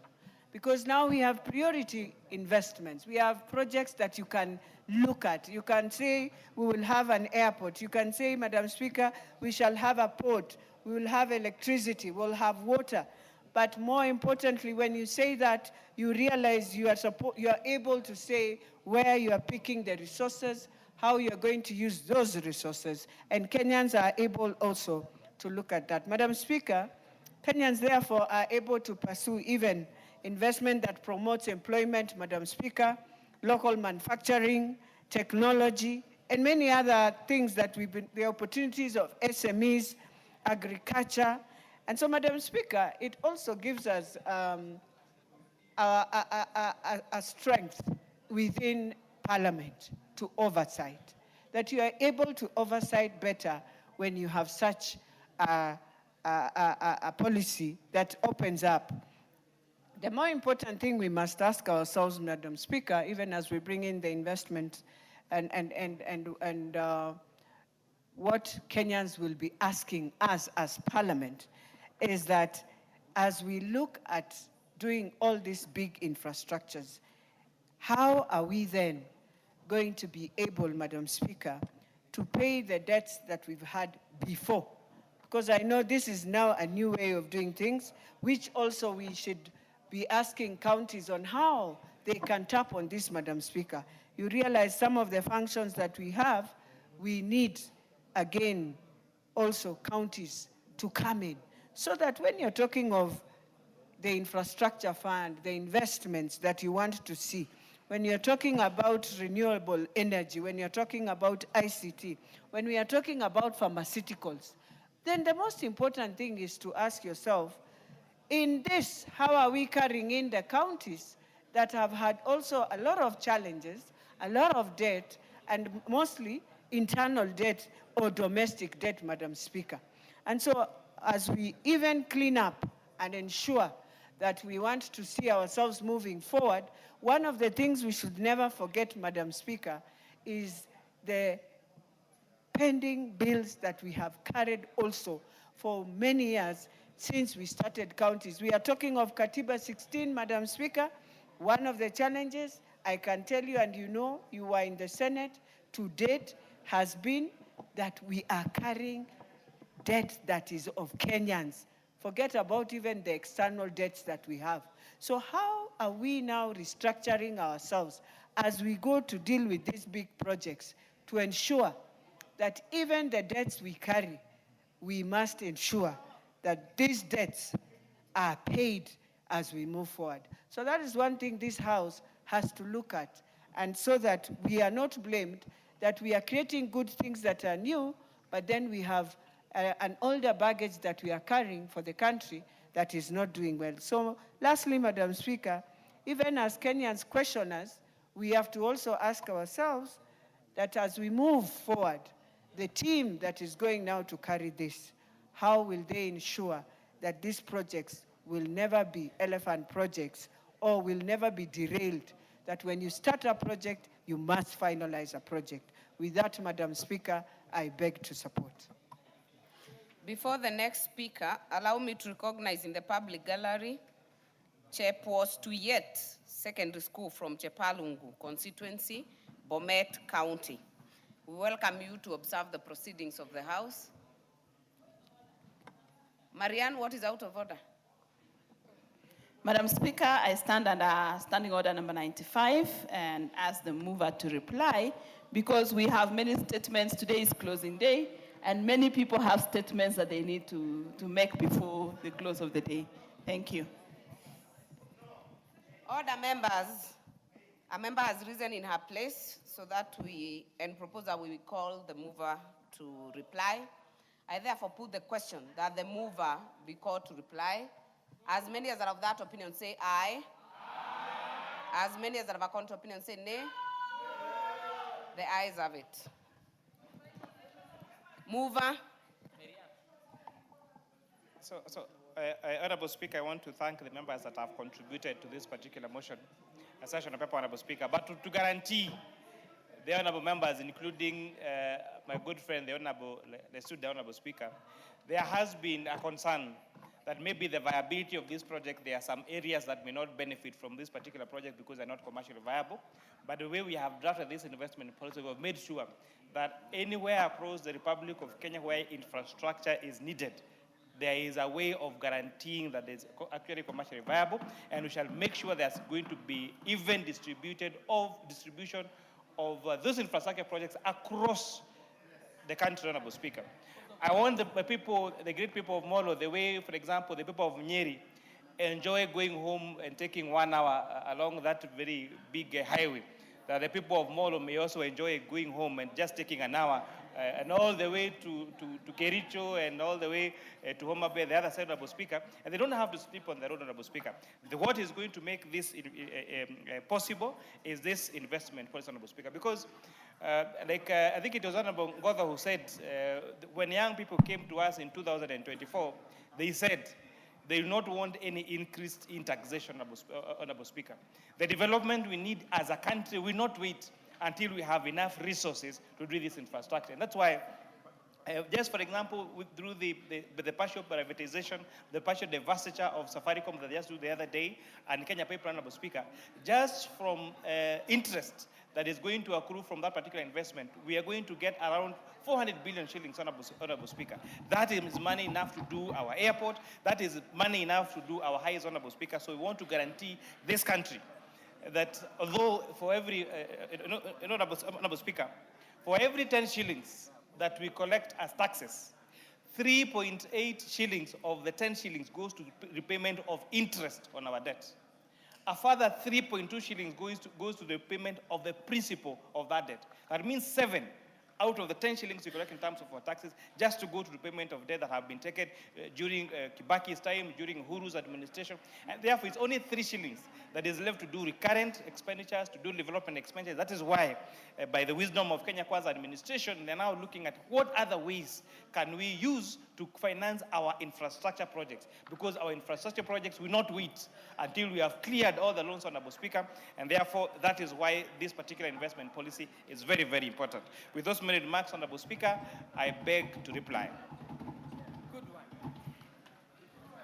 Order, members. Honorable Moreu, order. Honorable members, I therefore put the question.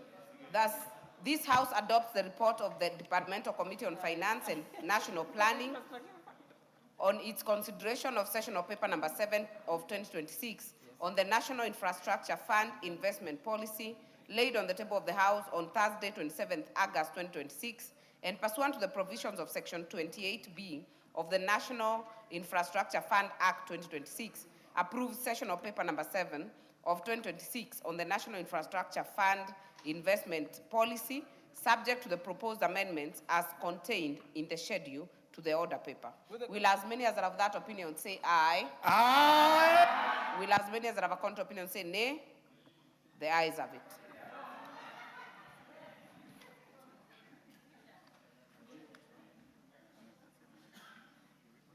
Next order.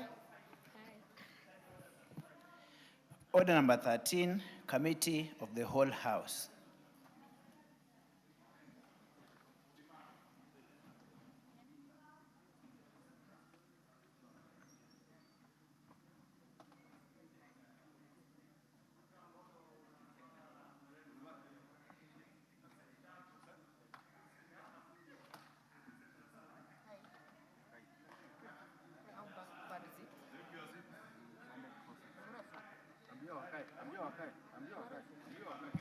Order, members.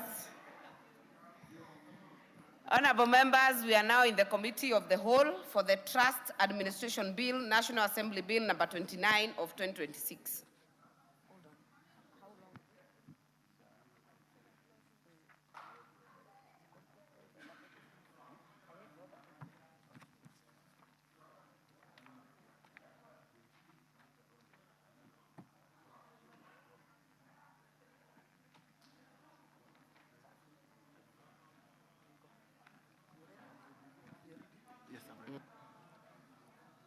Clause 3.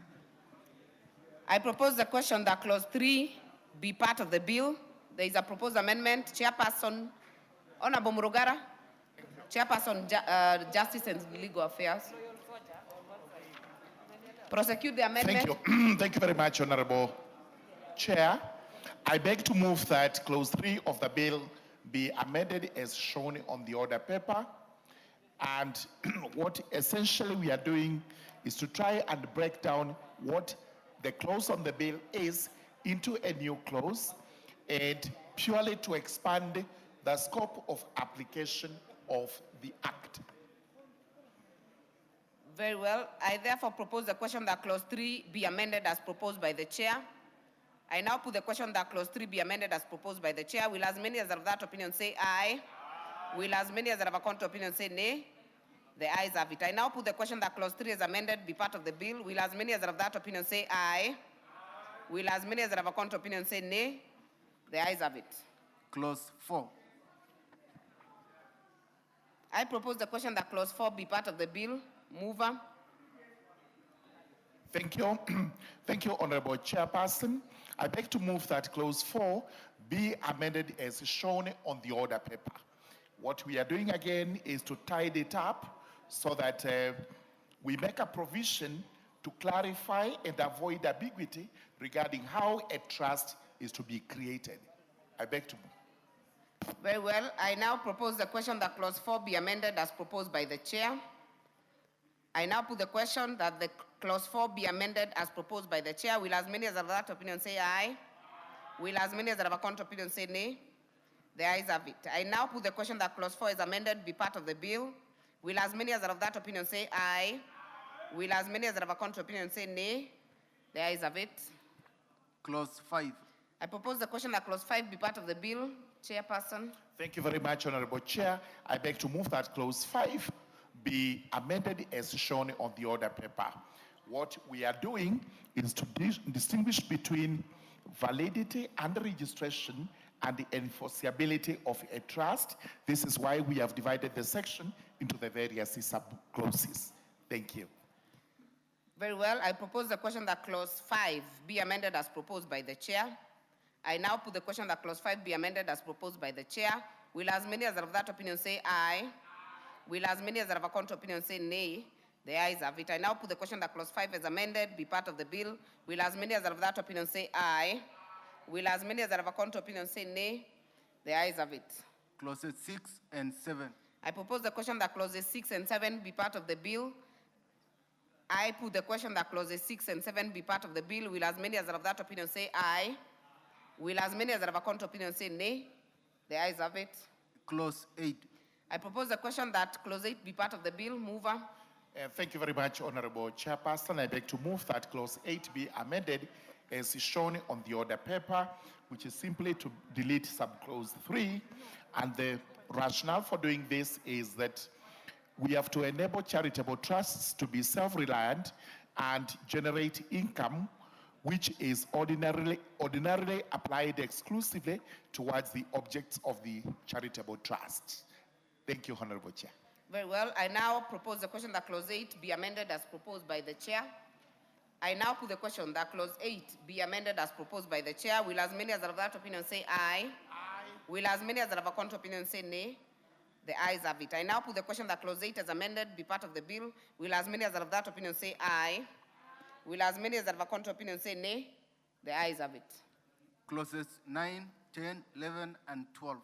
I propose the question that clauses 9, 10, 11, and 12 be part of the bill. I now put the question that clauses 9, 10, 11, and 12 be part of the bill. Will as many as are of that opinion say aye? Will as many as are of a contrary opinion say nay? The ayes have it. Clause 13. I propose the question that clause 13 be part of the bill. Mover.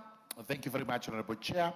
I beg to move that clause 13 be amended as shown on the order paper. And what we are doing is to have a new subsection which is going to align with the other statutes containing provisions relating to trust administration. Thank you. Very well. I now propose the question that clause 13 be amended as proposed by the chair. I now put the question that clause 13 be amended as proposed by the chair. Will as many as are of that opinion say aye? Will as many as are of a contrary opinion say nay? The ayes have it. Clauses 14, 15, 16, 17, 18, 19, 20, and 21. I propose the question that clauses 14, 15, 16, 17, 18, 19, 20, and 21 be part of the bill. I now put the question that clauses 14, 15, 16, 17, 18, 19, 20, and 21 be part of the bill. Will as many as are of that opinion say aye? Will as many as are of a contrary opinion say nay? The ayes have it. Clause 22. I propose the question that clause 22 be part of the bill. Chairperson. Thank you very much, Honorable Chair. I beg to move that clause 22 be amended as shown on the order paper, which is by inserting the words, if any as is shown, and the justification is to align with the discretionary power to appoint an enforcer. I propose the question that clause 22 be amended as proposed by the chair. I now put the question that clause 22 be amended as proposed by the chair. Will as many as are of that opinion say aye? Will as many as are of a contrary opinion say nay? The ayes have it. I now put the question that clause 22 as amended be part of the bill. Will as many as are of that opinion say aye? Will as many as are of a contrary opinion say nay? The ayes have it. Clauses 23 and 24. I propose the question that clauses 23 and 24 be part of the bill. I now put the question that clauses 23 and 24 be part of the bill. Will as many as are of that opinion say aye? Will as many as are of a contrary opinion say nay? The ayes have it. Clause 25. I propose the question that clause 25 be part of the bill. Mover. Thank you very much, Honorable Chair. I beg to move that clause 25 be amended as shown on the order paper. We are actually doing one formal thing, which is to include the words formed for an unlawful purpose to this section, and the justification is to, sorry, let me get this right. 25 is to include where a trust is formed for an unlawful purpose as a ground for refusal to register a trust. Then after that, we are going to delete subparagraphs B and D. For B, we are saying that paragraph is covered by A, which we have amended, and for D, we are saying to remove vetting as a prerequisite to registration and to replace the subjective assessment with an objective and verifiable criteria. That's what we are doing. I beg. Very well. I propose the question that clause 25 be amended as proposed by the chair. I put the question that clause 25 be amended as proposed by the chair. Will as many as are of that opinion say aye? Will as many as are of a contrary opinion say nay? The ayes have it. I now put the question that clause 25 as amended be part of the bill. Will as many as are of that opinion say aye? Will as many as are of a contrary opinion say nay? The ayes have it. Clauses 26, 27, 28, 29, and 30. I propose the question that clauses 26, 27, 28, 29, and 30 be part of the bill. I now put the question that clauses 26, 27, 28, 29, and 30 be part of the bill. Will as many as are of that opinion say aye? Will as many as are of a contrary opinion say nay? The ayes have it. Clause 31. I propose the question that clause 31 be part of the bill. Mover. Thank you very much, Honorable Chair. I beg to move that clause 31 be amended as shown on the order paper. This is the clause on incorporation of trusts. We are first and foremost confirming that an unlawful purpose, which is what we are inserting, should actually be a ground upon which a refusal to incorporate is made. Then after that, just like the other one, we are deleting B for reasons that it is covered by ground A, and we're also deleting ground D, where we are saying the same thing to remove vetting as a prerequisite to incorporation and replace subsequent assessment, replace subjective assessment with objective and verifiable criteria. I propose the question that clause 31 be amended as proposed by the chair. I now put the question that clause 31 be amended as proposed by the chair. Will as many as are of that opinion say aye? Will as many as are of a contrary opinion say nay? The ayes have it. I now put the question that clause 31 as amended be part of the bill. Will as many as are of that opinion say aye? Will as many as are of a contrary opinion say nay? The ayes have it. Clauses 32, 33, 34, and 35. I propose the question that clauses 32, 33, 34, and 35 be part of the bill. I now put the question that clauses 32, 33, 34, and 35 be part of the bill. Will as many as are of that opinion say aye? Will as many as are of a contrary opinion say nay? The ayes have it. Clause 36. I propose the question that clause 36 be part of the bill. Mover. Thank you very much, Honorable Chairperson. Clause 36 is on qualification, disqualification to act as trustee, and we are proposing that we actually amend by deleting B, which calls upon you to be of sound mind to become a trustee. We are saying, in essence, that every person qualifies unless it is proved that you are of unsound mind. The next one we have is by inserting the words or any other written law, because we are only using the act which is given to us, and then we have trusts under other written law, and also we have trusts to be regulated by regulations. So that is the justification. I beg to move. Very well. I propose a question that clause 36 be amended as proposed by the chair. I now put the question that clause 36 be amended as proposed by the chair. Will as many as are of that opinion say aye? Will as many as are of a contrary opinion say nay? The ayes have it. I now put the question that clause 36 as amended be part of the bill. Will as many as are of that opinion say aye? Will as many as are of a contrary opinion say nay? The ayes have it. Clause 37. I propose the question that clause 37 be part of the bill. Mover. Thank you very much, Honorable Chair. I beg to move that clause 37 be amended as shown on the order paper. And what we are doing is that while the clause deals with the appointment of trustees, we have to make it subject to this act, which is what we are going to make here, and also any other written law. So the justification to insert those words is that we have to use this act, and we have also to have any other written law. I beg to move. Very well. I now propose the question that clause 37 be amended as proposed by the chair. I now put the question that clause 37 be amended as proposed by the chair. Will as many as are of that opinion say aye? Will as many as are of a contrary opinion say nay? The ayes have it. I put the question that clause 37 as amended be part of the bill. Will as many as are of that opinion say aye? Will as many as are of a contrary opinion say nay? The ayes have it. Clause 38. I propose the question that clause 38 be part of the bill. Mover. Thank you very much, Honorable Chair. I beg to move that clause 38 be amended as shown on the order paper. Clause 38 is on powers of appointing substitute or additional trustees. And what we are saying here, in essence, is that we have to make that subject to any other written law, just as we have done above, subject to this act, any other written law, or any trustee deed. Thank you. I beg to move. Very well. I therefore propose the question that clause 38 be amended as proposed by the chair. I now put the question that clause 38 be amended as proposed by the chair. Will as many as are of that opinion say aye? Will as many as are of a contrary opinion say nay? The ayes have it. Clause 39. I propose the question that clause 39 be part of the bill. Mover. I beg to move that clause 39 be amended as shown on the order paper.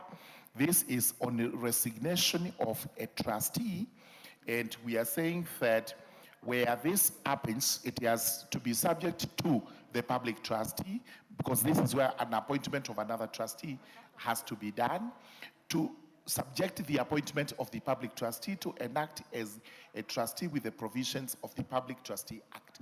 Purely, those are the reasons. Very well. I therefore propose a question that clause 39 be amended as proposed by the chair.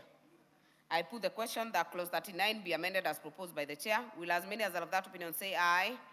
Will as many as are of a contrary opinion say nay? The ayes have it. I now put the question that clause 39 is amended be part of the bill. Will as many as are of that opinion say aye? Will as many as are of a contrary opinion say nay? The ayes have it. Clause 40. I propose the question that clause 40 be part of the bill. I now put the question that clause 40 be part of the bill. Will as many as are of that opinion say aye? Will as many as are of a contrary opinion say nay? The ayes have it. Clause 41. I propose the question that clause 41 be part of the bill. Mover. Thank you very much. I beg to move that clause 41 be amended as shown on the order paper. This is on death or dissolution of a trust. This is subject to sections 37 and 38. We are simply introducing section 38 to be part of to cater for instances of appointment of a substitute or additional trustee where a trustee has been disqualified or otherwise ceases to be a trustee. Very well. I therefore propose the question that clause 41 be amended as proposed by the chair. I now put the question that clause 41 be amended as proposed by the chair. Will as many as are of that opinion say aye? Will as many as are of a contrary opinion say nay? The ayes have it. I now put the question that clause 41 is amended be part of the bill. Will as many as are of that opinion say aye? Will as many as are of a contrary opinion say nay? The ayes have it. Clauses 42, 43, 44, and 45. I propose the question that clauses 42, 43, 44, and 45 be part of the bill.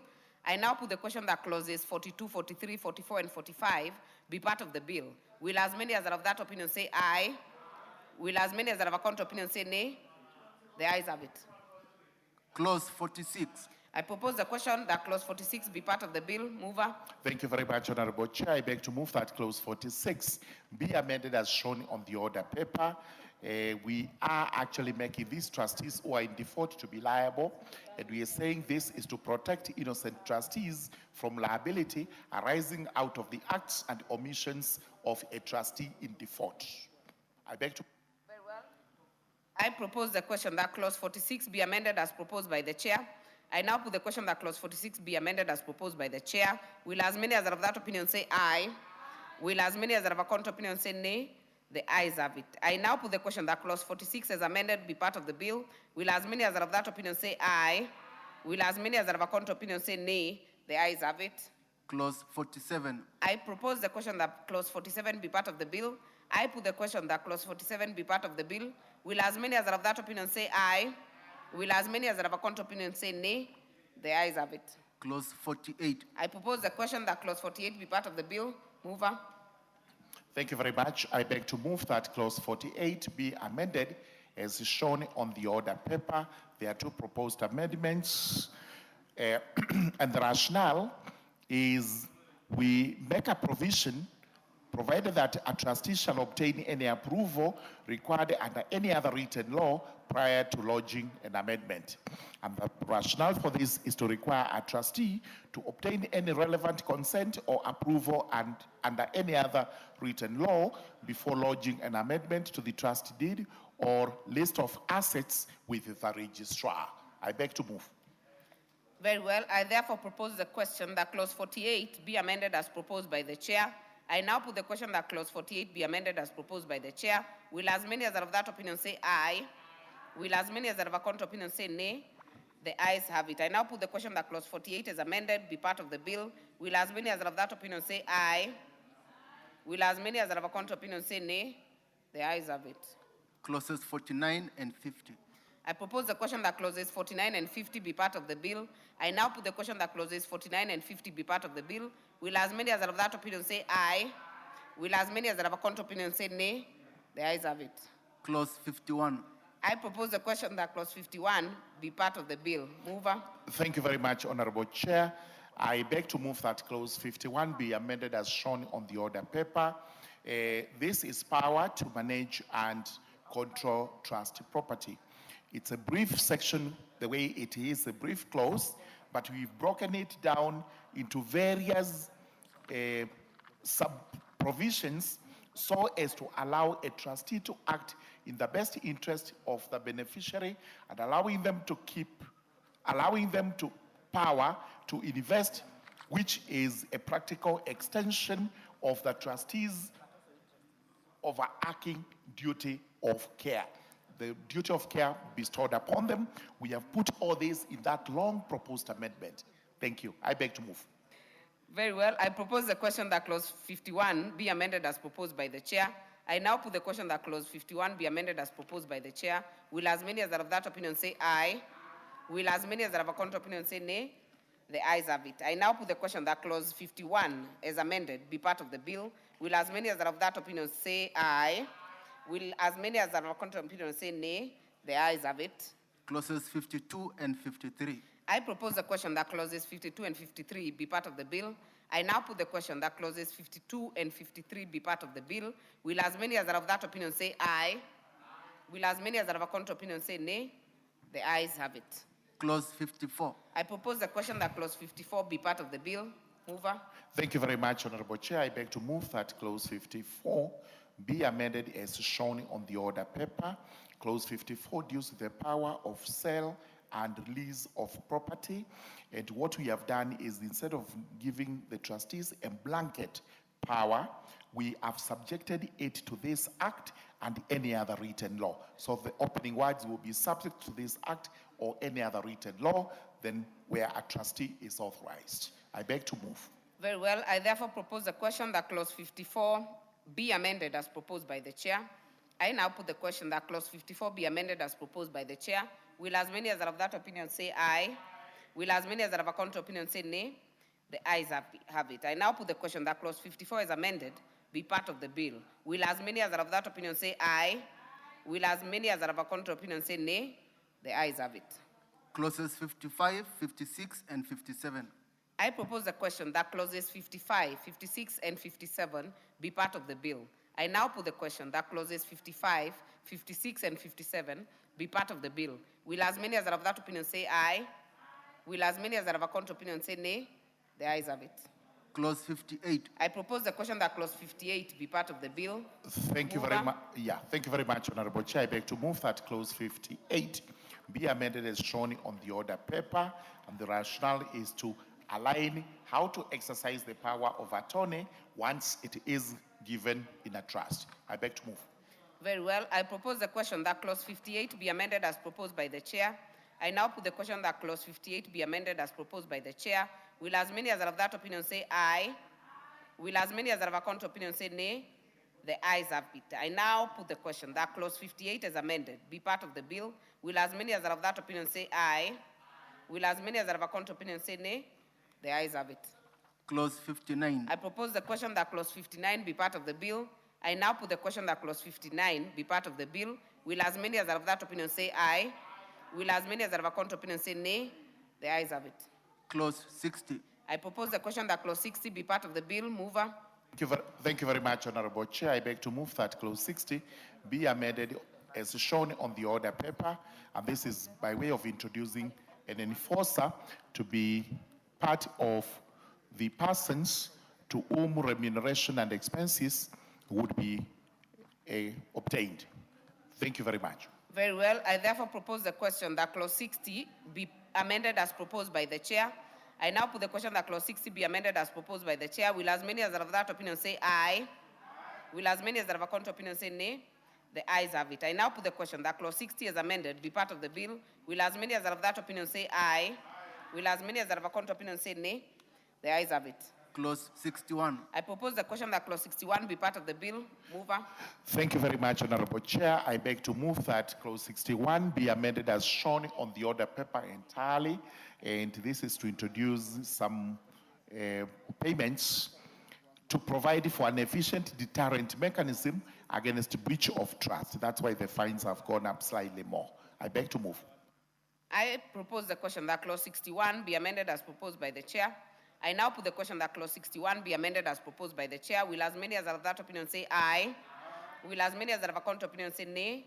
The ayes have it. I now put the question that clause 61 as amended be part of the bill. Will as many as are of that opinion say aye? Will as many as are of a contrary opinion say nay? The ayes have it.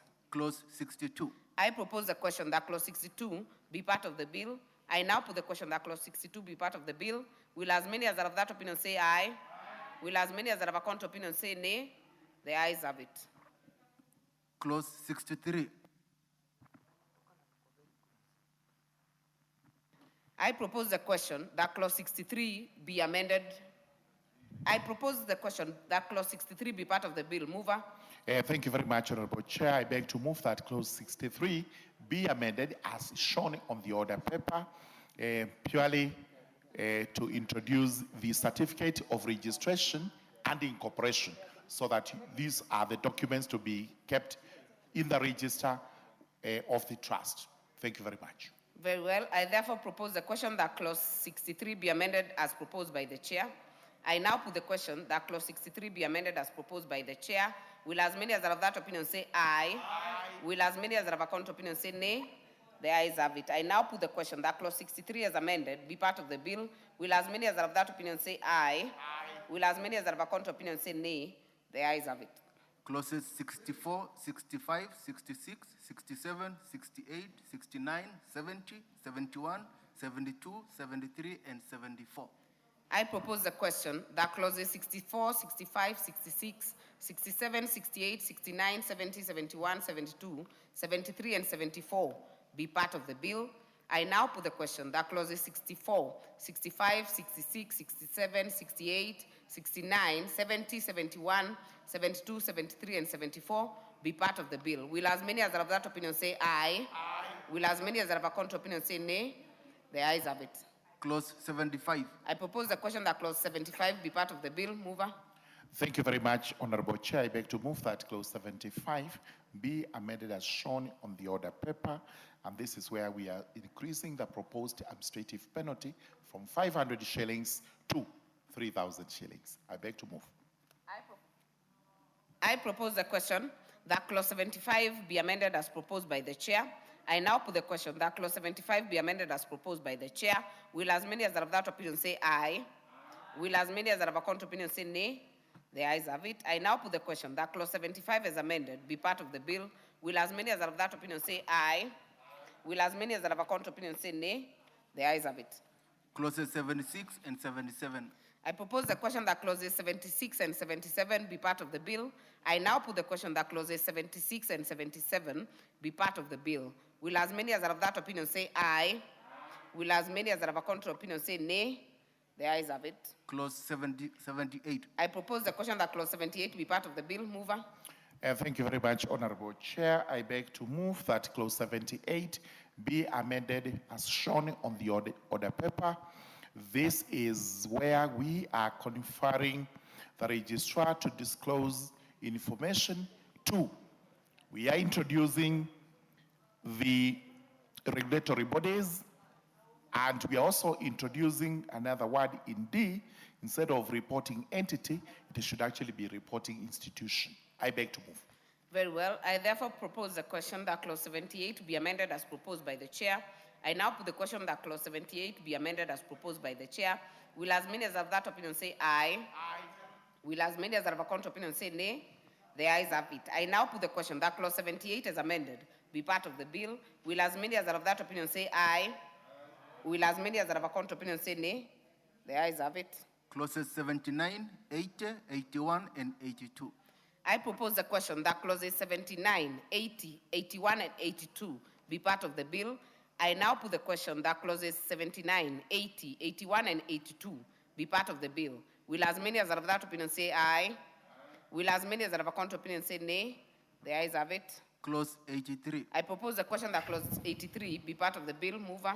Thank you very much, Honorable Chair. I beg to move that clause 83 be amended as shown on the order paper, and that is at subparagraph 3D, which as a repetitive toothy typographical error we are correcting. I beg to move.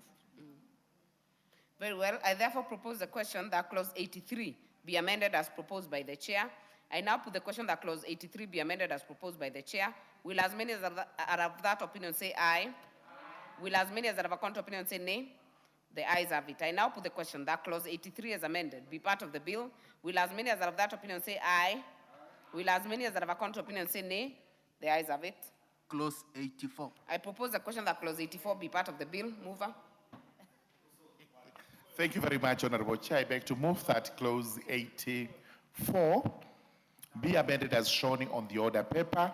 And the reason for this is to allow other persons authorized by a trust deed to initiate the dissolution. That's why we are doing this. Very well. I propose the question that clause 84 be amended as proposed by the chair. I now put the question that clause 84 be amended as proposed by the chair. Will as many as are of that opinion say aye? Aye. Will as many as are of a contrary opinion say nay? The ayes have it. I now put the question that clause 84 is amended be part of the bill. Will as many as are of that opinion say aye? Will as many as are of a contrary opinion say nay? The ayes have it. Clauses 85, 86, 87, 88, 89, 90, 91, 92, 93, and 94. I propose the question that clauses 85, 86, 87, 88, 89, 90, 91, 92, 93, and 94 be part of the bill. I now put the question that clauses 85, 86, 87, 88, 89, 90, 91, 92, 93, and 94 be part of the bill. Will as many as are of that opinion say aye? Will as many as are of a contrary opinion say nay? The ayes have it. Clause 95. I propose the question that clause 95 be part of the bill. Mover. Thank you very much, Honorable Chair. I beg to move that clause 95 be amended as shown on the order paper. And this is where we are making it a provision to include the processes and procedures of applying for exemption in regulations which are to be made by the Honorable Attorney General. I beg to move. Very well. I therefore propose the question that clause 95 be amended as proposed by the chair. I put the question that clause 95 be amended as proposed by the chair. Will as many as are of that opinion say aye? Will as many as are of a contrary opinion say nay? The ayes have it. Clauses 96. Hold on. I now put the question that clause 95 is amended be part of the bill. Will as many as are of that opinion say aye? Will as many as are of a contrary opinion say nay? The ayes have it. Clauses 96 and 97. I propose the question that clauses 96 and 97 be part of the bill. I put the question that clauses 96 and 97 be part of the bill. Will as many as are of that opinion say aye? Will as many as are of a contrary opinion say nay? The ayes have it. New clause 94A. Mover to move second reading. Thank you very much. I beg to move that the new clause 94A be now read a second time. And this is where we are proposing that a charitable trust registered or incorporated under this act be applied to the Attorney General for exemption from any of the provisions of this particular act. And the rationale is to make a provision for exempting charitable trusts from any of the provisions herein due to their unique nature of operation. I beg to move and request the chairperson of the Finance Committee to second. No. There is no seconding on this one. Honorable Mayor. Honorable Chairperson, I know when we move, we always look for a seconder. But on this one, allow me to propose a question that the new clause 94A be now read a second time. I now put the question that new clause 94A be now read a second time. Will as many as are of that opinion say aye? Aye. Will as many as are of a contrary opinion say nay? The ayes have it. I propose the question that the new clause 94A be part of the bill. I now put the question that the new clause 94A be part of the bill. Will as many as are of that opinion say aye? Aye. Will as many as are of a contrary opinion say nay? The ayes have it. New clause 96A. Mover, move to. Thank you very much. The second reading. I beg to move a second reading of the new clause 96A, which provides for the business registration service to expand the functions of the business registration service to include trusts. We have had companies, we have had partnerships and firms. Now we want trusts also to come under the business registration service. I beg to move. Very well. I propose the question that the new clause 96A be now read a second time. I put the question that the new clause 96A be now read a second time. Will as many as have that opinion say aye? Will as many as have a contrary opinion say nay? The ayes have it. I propose the question that the new clause 96A be part of the bill. I now put the question that the new clause 96A be part of the bill. Will as many as have that opinion say aye? Will as many as have a contrary opinion say nay? The ayes have it. Clause 2. I propose the question that clause 2 be part of the bill. Mover. Thank you very much. I beg to move that clause 2 be amended as shown on the order paper. And this is purely to define two words, beneficial owner and the trust deed, because we felt that definitions were not adequate, especially because they were tying them to the Companies Act, which ought not to be the case. I beg to move. Very well. I therefore propose the question that clause 2 be amended as proposed by the chair. I now put the question that clause 2 be amended as proposed by the chair. Will as many as are of that opinion say aye? Aye. Will as many as are of a contrary opinion say nay? The ayes have it. I now put the question that clause 2 as amended be part of the bill. Will as many as are of that opinion say aye? Will as many as are of a contrary opinion say nay? The ayes have it. Long title. I propose the question that the long title be the title of the bill. Mover, you have an amendment? Absolutely. Thank you very much, Honorable Chair. I beg to move that the long title of the bill be amended as shown on the order paper. And what we are doing is to remove the words reform, because in our view, we are making a law to consolidate the two acts, the Trustees Act and the Perpetual Succession Act, into one law. So we have to remove reform because we aren't reforming any, while also reform is exclusive jurisdiction of the Kenya Law Reform Commission. I beg to move. Very well. I therefore propose the question that the long title be the long title of the bill. I now put the question.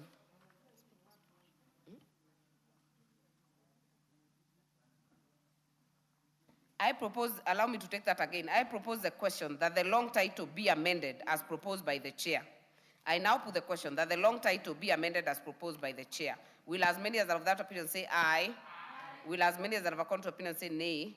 The ayes have it. I now put the question that the long title as amended be part of the bill. Will as many as are of that opinion say aye? Will as many as are of a contrary opinion say nay? The ayes have it. Title.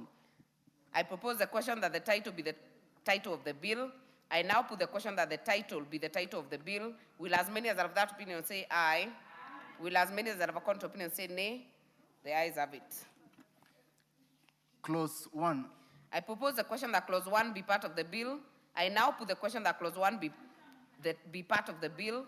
Will as many as are of that opinion say aye? Will as many as are of a contrary opinion say nay? The ayes have it.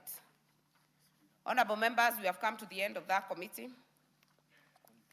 I'll call the mover to move reporting.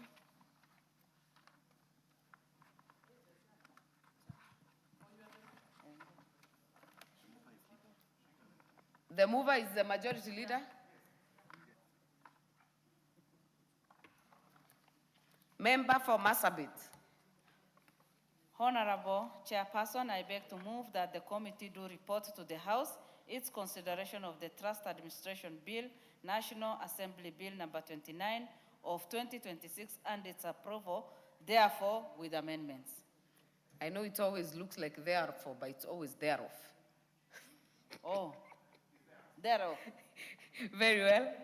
Honorable members, I put the question, which is that the committee do report to the House its consideration of the Trust Administration Bill, National Assembly Bill number 29 of 2026, and its approval thereof with amendments. Will as many as are of that opinion say aye? Will as many as are of a contrary opinion say nay? The ayes have it. Honorable members, Mr. Speaker,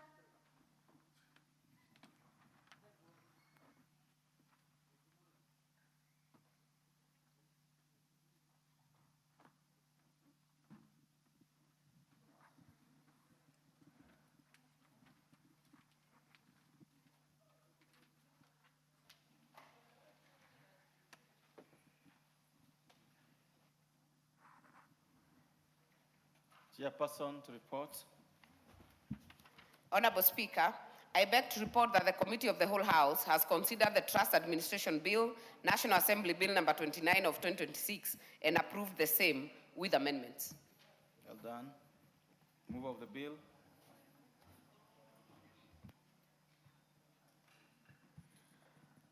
Honorable Speaker, I beg to move that the House do agree with the committee in the said report. I also request Minority Party Whip, Honorable Milley, to second the motion for agreement with the report of the Committee of the Whole House. Mr. Speaker, I do second. Honorable members, I accordingly propose the question, which is that the House do agree with the committee in the said report. Is it the move of the House that I put the question? Members, I therefore put the question, which is order. Order. Yeah, that's how it's done. So you stand like that, you don't even blow your nose until I finish. Members, I now put the question, which is that the House do agree with the committee in the said report. Will as another opinion say aye? Aye. Will as those opinion say nay? Ayes have it. Mover to move for third reading. Honorable Speaker, I beg to move that the Trust Administration Bill, National Assembly Bill number 29 of 2026 be now read a third time, and I also request Honorable Jematia to second. Thank you. I beg to second. Go ahead. Hello, members.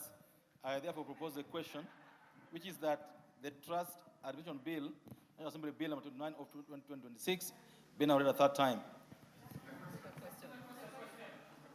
The Honorable Kaken, go ahead. Mr. Speaker, while thanking the House for passing this bill, it is very important to know that we have passed a very consequential bill. As a trustee myself of an ongoing trust, this will change the whole scenario on how trusts are run. Before, we used to register these trusts in the Ministry of Lands. They were moved to the company's registry, but now it is very clear that the company's registry has been mandated specifically to register trusts. We hope that because of this mandate, the company's registry, the business registry, will therefore now be more efficient than the Ministry of Lands. That the establishment of trusts is going to be a very important thing going forward, where people do not want to hold properties as individuals, but in fact, hold them as trustees. Mr. Speaker, I beg to support. Thank you. All members, I now put the question, which is that the Trust Administration Bill, National Assembly Bill number 29 of 2026, be now read a third time. As many of the opinion say aye. Aye. As many of the opinion say nay. The ayes have it. A bill for an act of parliament to consolidate laws relating to the registration, incorporation, management, and regulation of trusts and trustees and for connected purposes.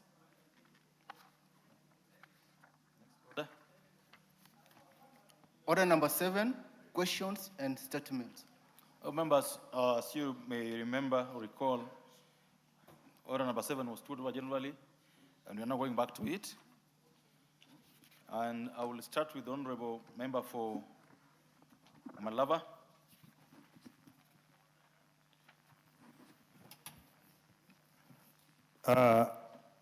Honorable Speaker, pursuant to the provision of Standing Order 44.2c, I wish to request for a statement from the Chairperson of the Departmental Committee on Transport and Infrastructure regarding the delayed completion of the Kakamega-Webuye A1 road.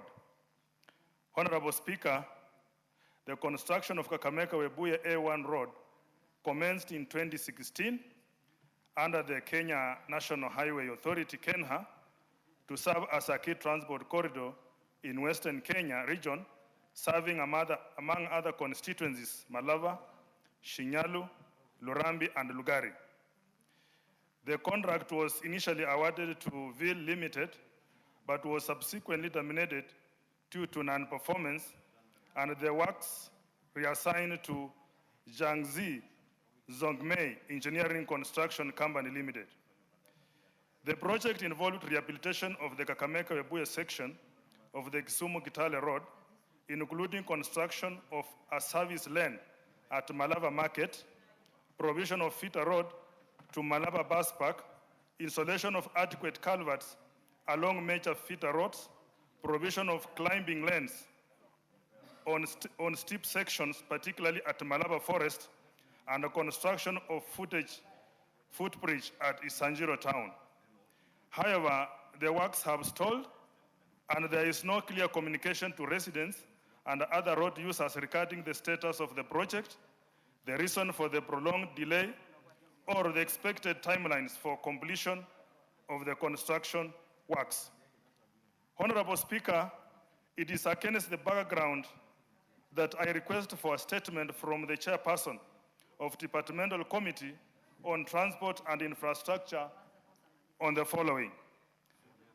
First, Mr. Speaker, the details of the contracts awarded for the project, including the respective dates of award, contract sums and terms under which the works were subsequently reassigned. Second, Mr. Speaker, the status of construction of the Kakamega-Webuye Road, A1, including the percentage of the works completed, outstanding works, and expected timelines for completion. Third, Mr. Speaker, the total funds allocated, dispersed, and utilized for the project to date, including any external financing provided. And lastly, Mr. Speaker, the measures being undertaken by the Ministry of Roads and Transport and KENHA to ensure expeditious completion of road construction projects within specified timelines. I thank you, Honorable Speaker. Chairperson, Transport and Infrastructure Committee, the Honorable Kumingoi. You heard the question. Yes, Honorable Speaker. So And how we long do you undertake need? probably to respond the first week after recess. First week after recess, the Honorable first week.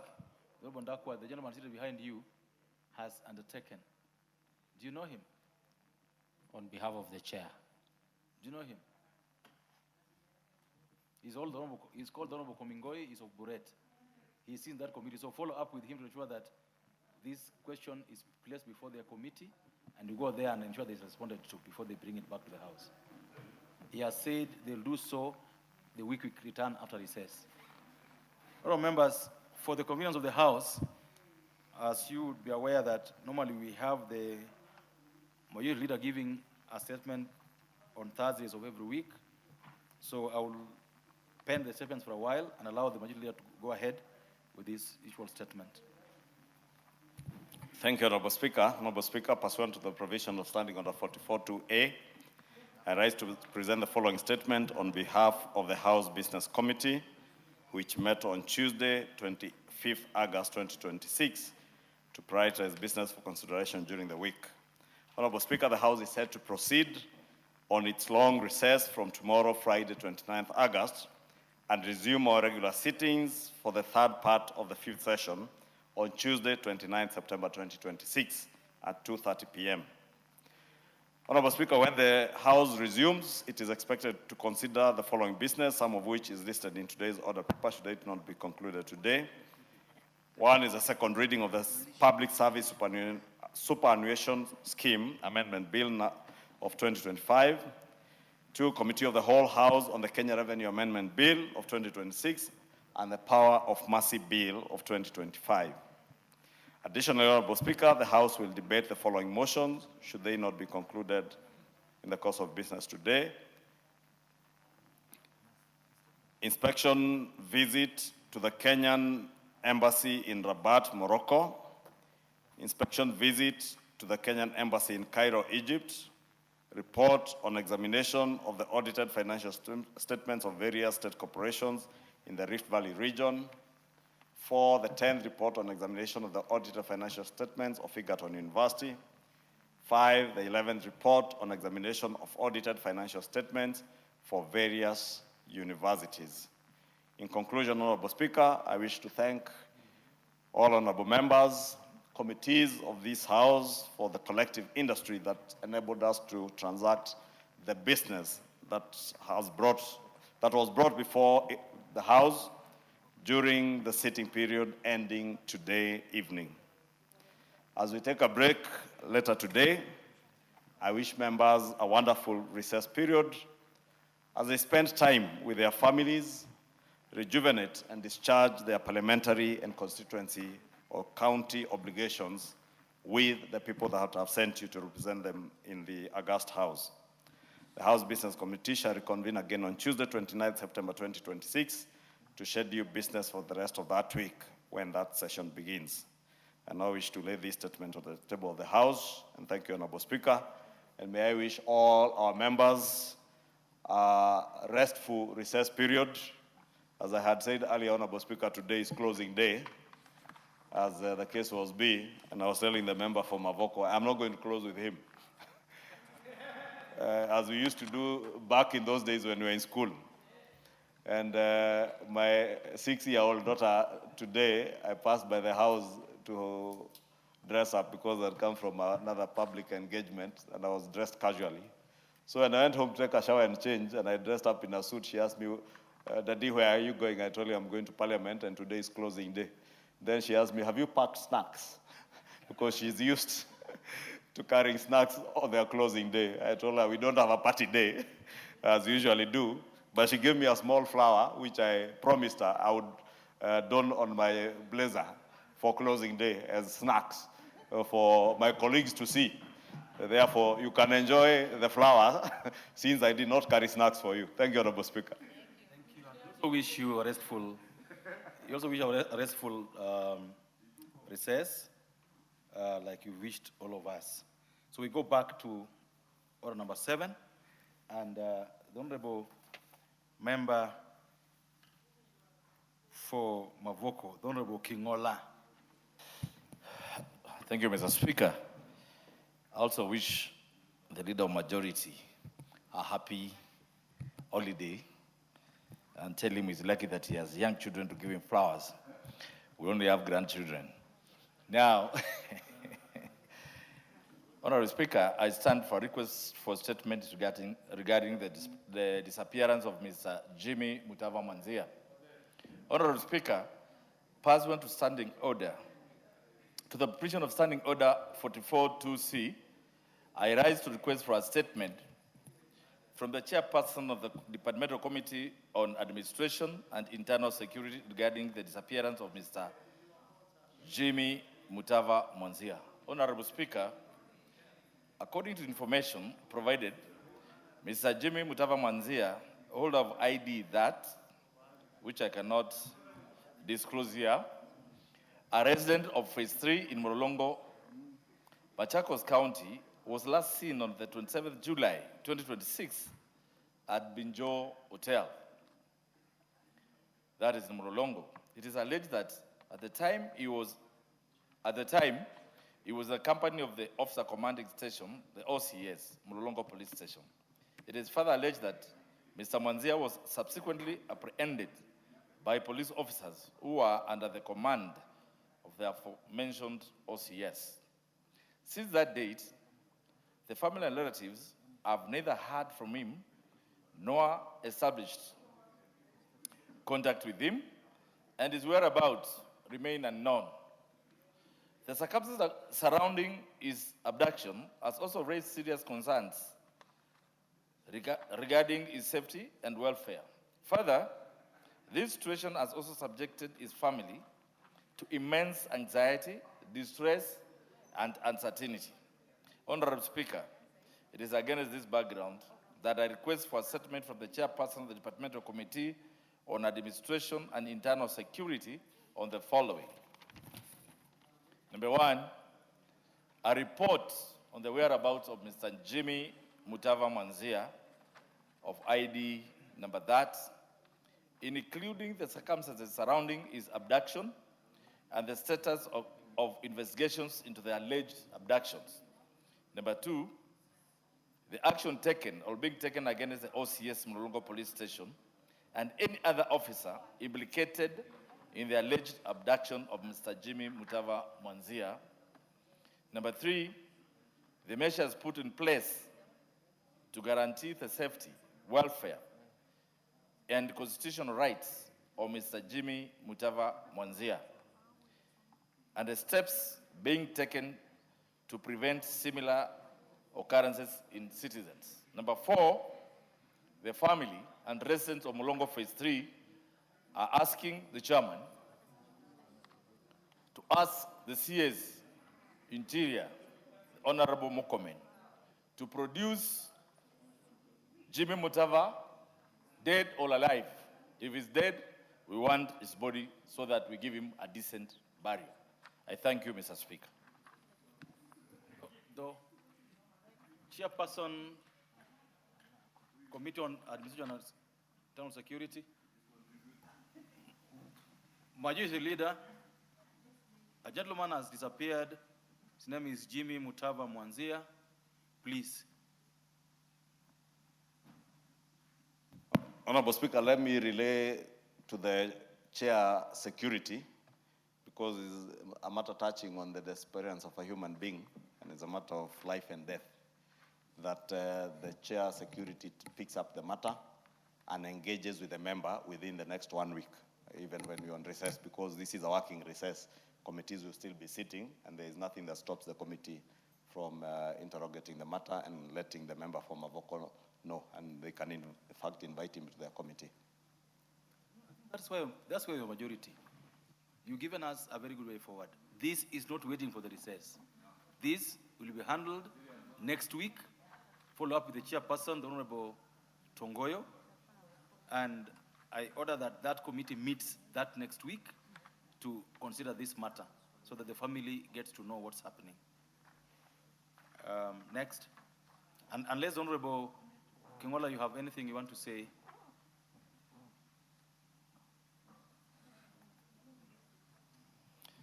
Honorable Speaker, I've had the leader majority But as we said, disappearance of a person who is well known, a business person Mulongo, and known who he lastly was with, and the policeman who abducted him, Mr. Speaker, it's almost a month, 2 months indeed. We have been making statements. We have gone to High Court Machakos to ask for his immediate finding, but nothing is forthcoming. So, actually, I agree with you that the Honorable Member of Kikuyu, one is Chungwa Kimani, has the power, the majority, the leader of government business, this House, has the power to, in fact, instruct the IG to produce that gentleman because he's somewhere. I think Honorable Kingola, the majority gave a very good way forward, which we would stick with. He gave a very good way forward for you. And having been, you know, you're not just a member, you're a commissioner. You've been here since order. He said what should be done, and I agreed with him. So you shall proceed. What the best he can do now is to cause the committee concerned to sit next week, and that is an order I've given, which they will implement. Thank you.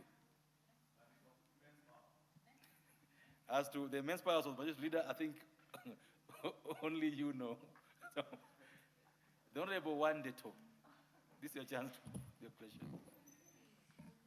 Thank you, Speaker. This is a request for statement regarding the operationalization of newly gazetted administrative units in Teto constituency. Honorable Speaker, pursuant to the provisions of Standing Order 44.2c, I rise to request for a statement from the chairperson of the Departmental Committee on Administration and Internal Security regarding delayed operationalization of newly gazetted administrative units in Teto constituency, Nyeri County. Honorable Speaker, on 14th February 2024, the Cabinet Secretary for Interior National Administration, pursuant to the National Government Coordination Act of 2013, published Kenya Gazette Notice number 1766, establishing new administrative units across the country. The establishment of these units was intended to decentralize national government services and bring administration services closer to the people. In Teto Sub-County, Nyeri County, the Gazette Notice established Wamagana Division, Mungaria, Mudhinga, Dhireko, and Kiando locations, Kiangasha, Gadhinga, Mirisho, Gondo, Kagwade, Kiambogo, Motito, Kiandere, and Kagogi sublocations. Despite their formal establishment 2 years ago through the Kenya Gazette, these administrative units have not yet been fully operationalized. In addition, the government has not yet deployed the requisite national government administration officers, including an assistant county commissioner, chiefs, and assistant chiefs, nor established and equipped the necessary administrative offices to facilitate effective service delivery. Honorable Speaker, the delay has continued to impose significant challenges on the residents of Teto constituency, particularly in accessing government services, coordinating security operations, responding to emergencies and disasters, and addressing other essential administrative matters. It has also undermined the government objectives of decentralizing services and ensuring that national government administration is accessible and responsive to citizens at the grassroots. Honorable Speaker, it is against this background that I request a statement from the chairperson of the Departmental Committee on Administration, on the Departmental Committee on Administration and Internal Security on the following. 1, reasons for the delay in operationalizing the administrative units and budgetary provisions made by the government for staffing, establishment, and equipping of the units. 2, a clear timeline for the full operationalization of each of the gazetted administrative units, including the deployment of the requisite national government administration officers. And 3, provisional measures in place to ensure that residents of Teto benefit from accessible national government administration, effective security coordination, disaster response, and other essential services within the newly established administrative units. I thank you, Honorable Speaker. Thank you. The Honorable Sige, do you sit in this committee? Do you sit in the Committee on Administration and Joint Security? Chair, Mr. Speaker, I think the chairman. No, do you sit in that committee? Yes, I sit in the committee. If you sit in that committee, yes, sir. I would like to send you there. Okay, Mr. Speaker. It's a very straightforward request. He says that in his constituency, there are newly created units that require to be operationalized. Now, I want to take charge of that and inform the committee chair that we would want the response to this statement when we come back from recess the first week. Point taken, Vice Chair. Thank you. It's a very straightforward matter. Doesn't require so many things. Thank you so much. The Honorable Member for Samburu West. I've seen you walking around the house. You have a statement to request for. Yes, Speaker. Go ahead. Thank you. Honorable Speaker, pursuant to the provisions of Standing Order 44-2C, I rise to request for a statement from the Chairperson of the Departmental Committee on Administration and Internal Security regarding the proliferation of adulterated alcohol drinks in the country. Honorable Speaker, there have been increasing reports of unscrupulous individuals purportedly engaging in the production, distribution, and the sale of adulterated alcoholic beverages in the country. These adulterated alcoholic drinks expose unsuspecting customers to serious health risks, including permanent disabilities and loss of life. The continued availability of such harmful products in the market raises serious concerns regarding the effectiveness of the regulatory surveillance and enforcement mechanisms established to safeguard the health and safety of consumers. Honorable Speaker, it is against this background that I seek a statement from the Chairperson of the Departmental Committee on Administration and Internal Security on the following. 1. The measures that the government has put in place to identify, track, intercept, and destroy adulterated alcoholic drinks before they reach the consumers. Secondly, Mr. Speaker, the measures that have been taken by the Anti-Counterfeit Authority, the Kenya Bureau of Standards, KEBS, and other relevant regulatory and enforcement agencies to ensure that alcoholic beverages available in the market meet the prescribed quality, safety, and health standards. The steps that have been taken by national government agencies in collaboration with the county governments to identify and dismantle the networks involved in the manufacture, distribution, and sale of adulterated alcoholic beverages, specifying the actions taken against the persons responsible. Fourth, Mr. Speaker, the number of reported cases of poisoning, serious illness, and fatalities associated with the consumption of adulterated alcoholic drinks, including the brands or products involved, the findings of laboratory analysis conducted on the affected products, the substances detected and action taken, if any, and lastly, Mr. Speaker, the surveillance, inspection, and enforcement mechanisms currently in place to curb the manufacture, distribution, and sale of adulterated or substandard alcoholic drinks, including an assessment of their effectiveness in deterring offenders and protecting consumers. I thank you, Honorable Speaker. Leader, the Honorable Leader, this is a matter that I want you to deal with. I don't know whether you named these drinks in your statement. Did you name them?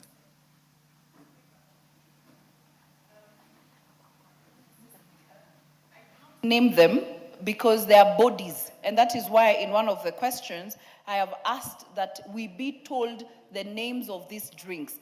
And Mr. Speaker, this is not just the ones we think are sold at the, I don't know how to call them, the liquor stores, the cheaper ones, but we need even the ones sold at high end or the middle, I don't want to name brands right now because, yeah. I'm asking this because how do they know these brands are adulterated if we don't have a list of them? That is why I asked that question. But with that as may, I understand you, the Honorable Majority Leader. This has been with us for a long time, and that's why I'm putting it to your desk. Honorable Speaker, I want to agree with the Honorable Lesuda that we have a big problem with alcohol and illicit alcohol. Honorable Speaker, back in 2015, I proposed a bill, which is now an act of parliament, that was called the Alcoholic Drinks Amendment Bill of 2015, that first recognized alcoholism as a disease, because alcoholism is a disease. The people we see consuming this illicit brews, many of them are sick. But I think the challenge has been what the Ministry of Health ought to be doing, and this, we must deal with this matter holistically, from a health perspective and also from an administrative and security perspective. Administrative, because, Honorable Speaker, the question you're asking is paramount. Which are these illicit brews? Honorable Lesuda is also telling us it's not just illicit brews. Many people are consuming non-legal brands, good brands of spirits that are known, I don't want to name names, but brands that are fake. And they're using branded brands and their bottlers to rebottle what are things that are being done in people's backyards. 2 weeks ago, Honorable Speaker, in my own constituency in Kikuyu, actually in my village in Kikambura, at Musasagitau stage, it took members of the public to demolish 2 small bars after a young man was stabbed by another when they were fighting in that small bar. But the horrific stories I heard from young people there who are telling me, Mheshimiwa, now at least I can keep 100 shillings in my pocket, but before, when these bars were there, I could not. I'm saying this, Honorable Speaker, because the Ministry of Health must come up to help in the treatment of people who are suffering from alcoholism. And that young man who was telling me, now I can keep 100 shillings, asking, so what was driving you to the bar? Why were you going there? And he tells me, you know, if it is here and I have money, I just find myself walking there, because he's sick and he doesn't know. Rehabilitation of people who are suffering from alcoholism is a matter that we need to look at from a health perspective. Enforcement of existing laws. The Kenya Bureau of Standards, what they are doing. The fake stamps, revenue stamps, KRA stamps, that are being sold by people who seemingly are doing very well along Kiambu Road. And they are known, Honorable Speaker, not that they are not known. KEBS has been dealing with the issue of revenue stamps, I think now for the last 4 years. That matter is never resolved. People are still printing revenue stamps, affixing them on fake alcohol and selling to people, believing that these revenue stamps and KEBS stamps are genuine. But there are things that are being printed in China, Honorable Speaker. Where is KRA in that matter? Because we must deal with it, Honorable Speaker. When it comes to licensing of the bars, Honorable Speaker, is a matter that county governments can never run away from. Because they have used the licensing of bars as a revenue stream. That bar that was demolished in my village in Ikambura is less than 300 meters from 2 private primary schools. The law is quite clear that you cannot license a bar within a distance of, I think, 300 meters from a public educational institution. Therefore, Honorable Speaker, I want to say this statement by Honorable Lesuda is not something that we should just brush off. I will be asking the chair of the Security Committee, because NACADA and the other enforcement agencies follow under that State Department, to cause them to speak to this matter and answer Honorable Lesuda when we come back. But also request the chair of the Health Committee to pick up the matter of alcoholism, treatment and rehabilitation of people who are suffering from alcoholism from the Ministry of Health, because we enacted a law here that said that alcoholism must be recognized as a disease, and we must devote resources to treatment and rehabilitation of alcoholics in our country, Honorable Speaker. Otherwise, let us desist from what I have seen from some idle politicians from just speaking about alcoholism. For instance, Samburu is not in Mount Kenya region. Marsabit, where my good sister Naomi here comes from, is not in Mount Kenya region. The issue of drugs in Isiolo, Marsabit, is a big problem. I have not had a single idle politician from these regions saying it is the government that has brought drugs to our people to finish them. But you hear the idiocy and idleness of idiotic politicians saying, oh, alcohol is being brought to this region to finish our people because we have 7 million voters. Shame on you. I didn't think it would go that way. I didn't want you to go that way. Shame on them, Honorable Speaker. I didn't want you to go that way. I'm saying shame on them because, Honorable Speaker, we must call idiocy for what it is. People who are empty-headed, they must be told they are empty-headed, Honorable Speaker, without flinching an eyelid. And I tell them so. Because, Honorable Speaker, we must think about offering solutions, like I did back in 2015. As a legislator, I would expect any legislator in this House, like what Honorable Lesuda has done, challenge those in positions of authority, whether it is KEBS, whether it is the Ministry of Health, to come up with measures that will help us to implement the laws that are there. And if there are laws that we need to improve on, we improve on them, Honorable Speaker. Therefore, Honorable Lesuda, rest assured, I'll pick up that matter with the two committees so that we have more of a multi-sectoral approach to this problem, because it is indeed a big problem, not just in Samburu County, but across the entire region. I hear the member for Baringo saying they have the same problem in Baringo and many other parts of this country. There is no place you'll go in this country, Honorable Speaker, and not find young men who are drunk during the day. This morning I was somewhere in Limuru, and a young man approached me with a problem of a lung problem. And he told me, I will not lie to you, I've been a smoker, but I have stopped smoking. But one of my lungs has collapsed. All he wanted was 7,500 shillings to pay for his SHA to be able to get treatment, because he had been told SHA will pay for you, but he's not registered. And I offered to register him for SHA. But when he insisted, he wants the money, I told him, give me your mom's number, I will get your ID, I'll get your hospital documentation, I'll pay directly to SHA. The young man was smelling of alcohol. And we had a long engagement for over 20 minutes on how he needs also to stop drinking. This is what we must do as leaders. If you save one life, maybe that is what you are called as a leader to do. Thank you, Honorable Speaker. Thank you. The Honorable Mayaka. Thank you, Honorable Speaker. I just wanted to add my voice to this particular issue because, as it has been said, it's affecting a lot of counties. And Honorable Speaker, if you take a look at TikTok and some of the stories that are there about fake alcohol, stories narrated by even doctors, how people die because of partaking fake alcohol. Honorable Speaker, there is this thing that is on the, in alcoholic drinks, something that you can scan, and I've heard this from my friends. But when you scan, it doesn't give you any information. And you have the choice to return the drink back to the person who is selling to you.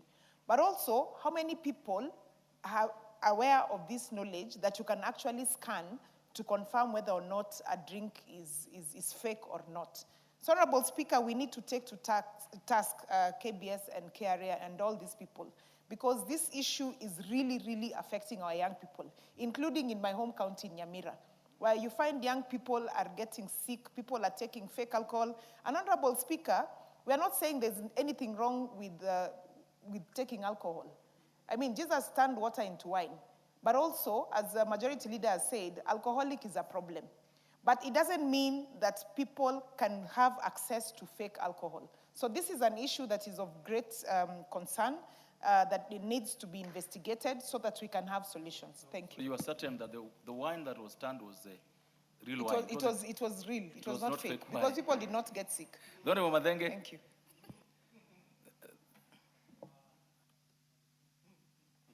Thank you. Honorable Speaker, I stand in support of Honorable Lesuda. The Honorable Speaker, the tales in Nyeri are pathetic. To begin with, the county governments are the biggest, weakest link in this fight. In Nyeri, bars are operating on account of awaiting approval up to August, towards the last quarter of the year. So they have no licenses. Apparently, they are being processed. But in the meantime, there's a local arrangement for them to operate. Depots that open beyond normal working hours, but the owners of the businesses are never arrested. Only their employees are arrested, taken to court, fined, but the business owner is protected and untouchable. The issue of the fake stamps, and here, Honorable Speaker, Honorable Resuda and Majority Leader, KRA, they come and declare stamps on seized alcohol fake. But then they go and behind the scenes, and as long as the owner of the alcohol agrees to pay the lost revenue, apparently KRA has no complaint. So I agree that. And that's why I thought that the missing link is not KRA. It is a body called the Kenya Anti-Counterfeit Agency. You see, the multi-sectoral approach. How does KRA say on inspection, and I sat in one of the incidences, I sat with the KRA inspectors, a full pickup, and they scanned, and they said all these KRA stamps are fake. When the case was taken to court, KRA came before the judge and said they are no longer a party to the case because the vendor apparently agreed to pay taxes. So Honorable Speaker, I want to thank Honorable Lesuda that, and I urge our members that when this issue comes, let us be present because it is a really weighty matter. Baringo, 2 minutes, please.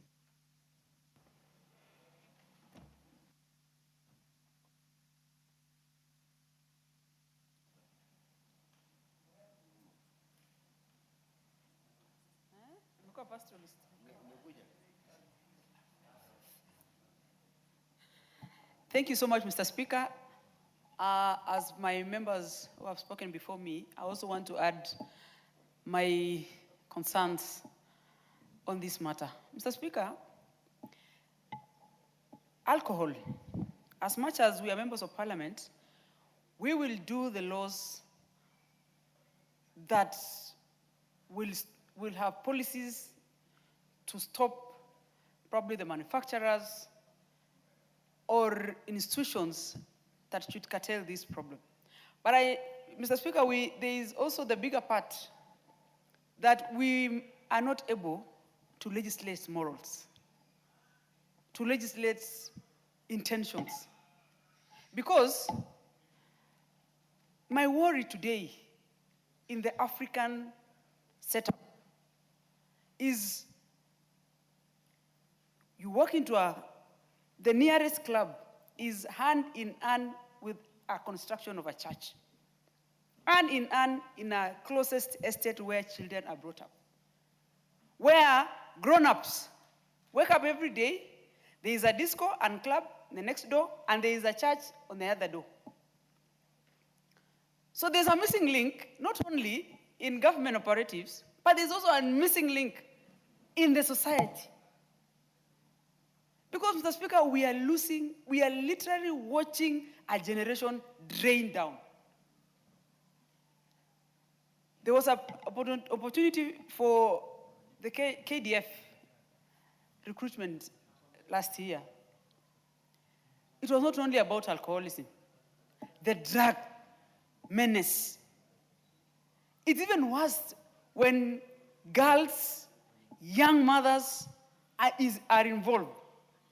It is just a crazy thing that I think for the first time, I want to support my friend, Honorable Lesuda, that this matter must be given the weighty that matters. Thank you, Mr. Thank you. I think this is just a request for a statement. The Honorable Giggs. Yeah. You want to say something on this? Or you want to give your response? Thank you. Thank you, Honorable Speaker. Honorable Speaker, I wanted your indulgence, Honorable Speaker. I have a flight to catch, and I had 3 responses that I was supposed to respond to. I don't know what is the direction because I have only the next 20 minutes or so. I will, because we've organized the order paper so many times today, and so I wouldn't do that, I'm sorry. Okay. But I would request those with statements, because I have 4 of them, we run through them very quickly, then we come to responses.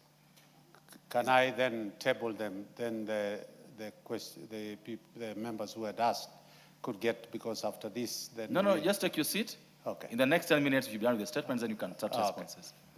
Okay. So the request by the Honorable Suda is therefore referred to joint committees of both health and administration and internal security to be handled by them jointly. The next request that I have, and I can see the member in the House, is Honorable Ngogoyo. Honorable Ngogoyo, if you could summarize your statement, I would appreciate. Thank you, Mr. Speaker. I will do as guided. Honorable Speaker, pursuant to the provision of Standing Order 44.2c, I wish to request for a statement from the Chairperson of the Departmental Committee on Energy, Forestry and Mining regarding the proposed mining of niobium and a rare earth mineral at Mrima Hill in Kwale County. Mrima Hill in Kwale County contains significant deposits of niobium, a rare earth element. In 2026, the government commenced the process of awarding mineral rights for development for these deposits. The proposed development has, however, raised concerns regarding the potential environmental and cultural impact, the involvement of local communities, and the safeguard being put in place before mining activities commence. Mrima Hill is a protected forest and an area of significant cultural and heritage importance to the local community. These concerns are particularly significant in the light of the 2017 decision of the Court of Appeal, which declared the previous mining license of Mrima Hill issued by the Kotek Mining Kenya null and void, having been issued without any requisite environmental, forestry, and heritage approval. The court underscored the protection and the status of Mrima Hill and the necessary for obtaining the relevant statutory approval before mining that could lawfully be undertaken. Honorable Speaker, it is against this background that I request for a statement from the Chairperson of the Departmental Committee on Environment, Forestry and Mining on the following. 1, the status of the tender and the licensing process of the development of the niobium, the rare earth mineral element, and other mineral deposits in Mrima Hill. 2, measures that have been taken by the relevant ministries to ensure the compliance with all environmental, forestry, and cultural heritage requirements applicable to Mrima Hill, including the status of the requisite environmental impact assessment approvals and consents. 3, details of the public participation and consultations undertaken with the county government of Kwale, the Kaya elders, the Community Forest Association, and other affected local communities in relation to the proposed projects. And lastly, outline the benefit sharing and community development agreement proposed for the project, including measures to ensure that the county government of Kwale and the affected local communities receive lawful share of the benefits accruing from the exploitation of the mineral resource. Thank you, Mr. Speaker. Well said. The Minority Leader, Minority Whip, I hope you note this statement and place it before the relevant committee, the Committee on Environment, Forestry and Mining, to be responded to the second week when you come back from the recess. Most obliged, Honorable Speaker, and will do so. Thank you. Is the Honorable Patma Masito in the House? The Honorable Gogoyo, you've had second week. Yeah, after recess. Patma Masito, the Honorable Akuja Protas, the Honorable Sigei. Go ahead.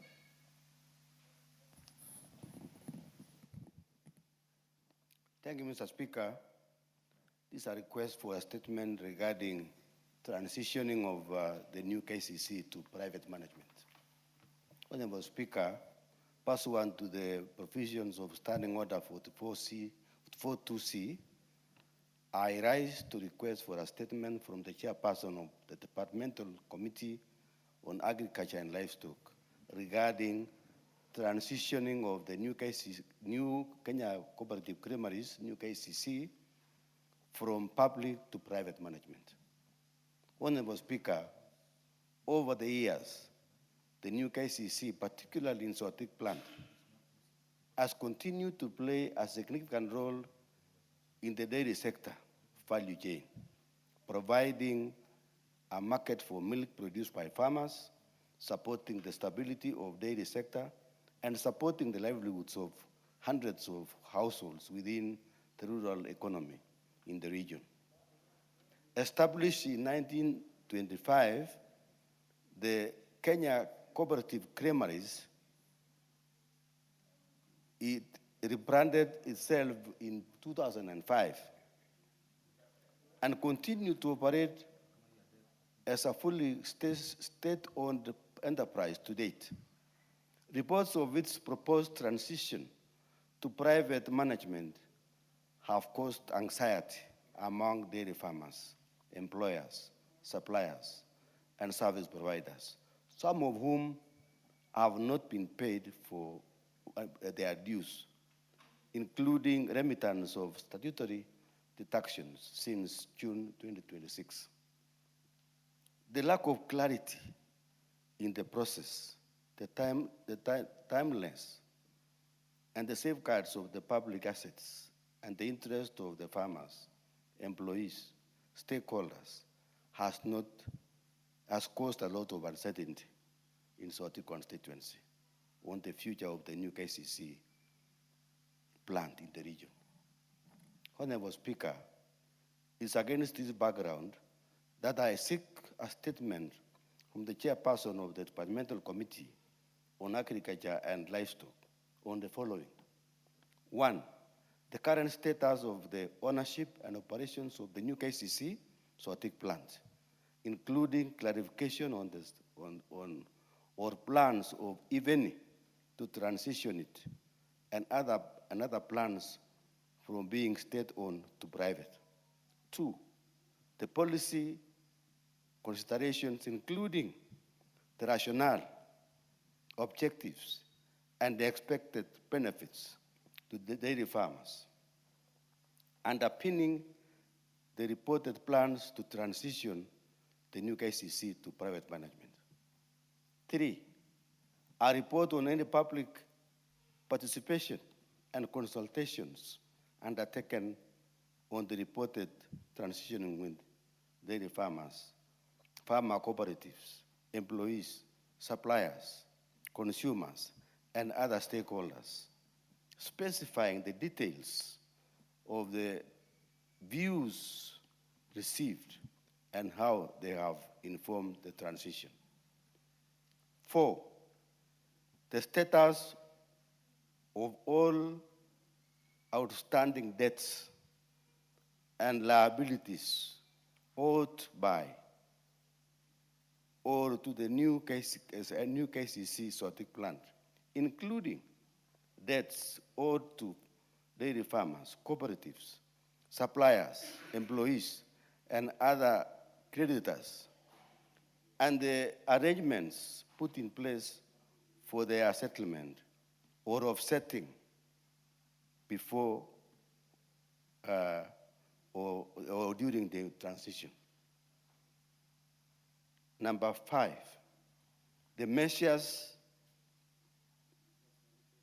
instituted to safeguard the public assets, investments, infrastructure, land, equipment, and other resources held by the new KCC Sotik plant from loss resulting from the transition.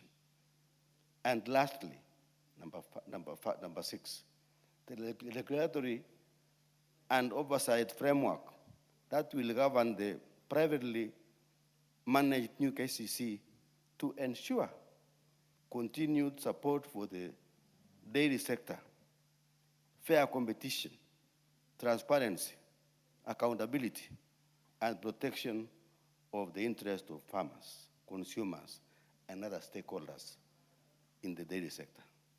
I thank you, Honorable Speaker. Thank you. The Honorable Deputy Minority Whip, again, this is under your charge. Make sure that the chairman and the Committee of Agriculture is reached. Again, response to be brought before the House, second week after we resume from recess. Thank you, Honorable Speaker. We'll do so. And 2 weeks after we resume, then you'll be able to get your response. Thank you. Harun.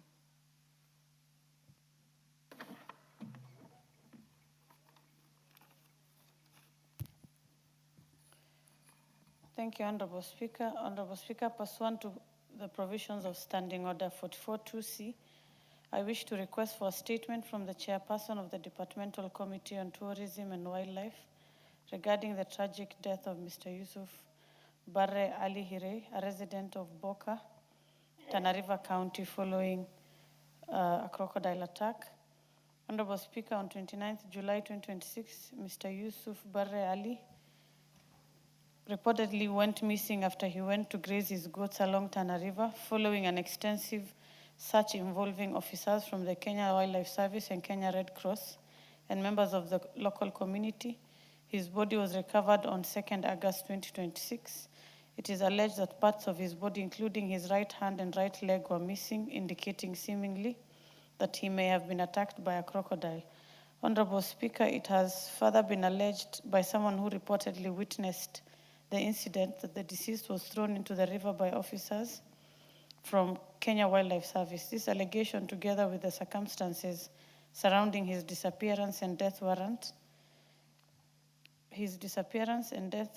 a thorough investigation to establish what transpired and to ensure accountability where necessary. The tragic incident has caused considerable concern among residents of Tana River County and Garissa County, particularly among communities living along the rivers and other water bodies where human life conflict poses a persistent threat to human life and livelihoods.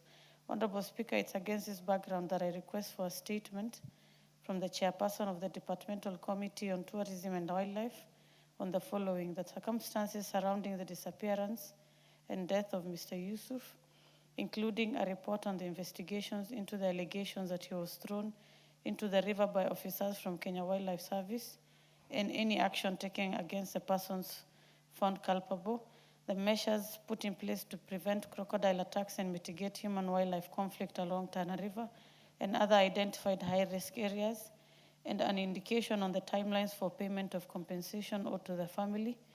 I thank you, Honorable Speaker.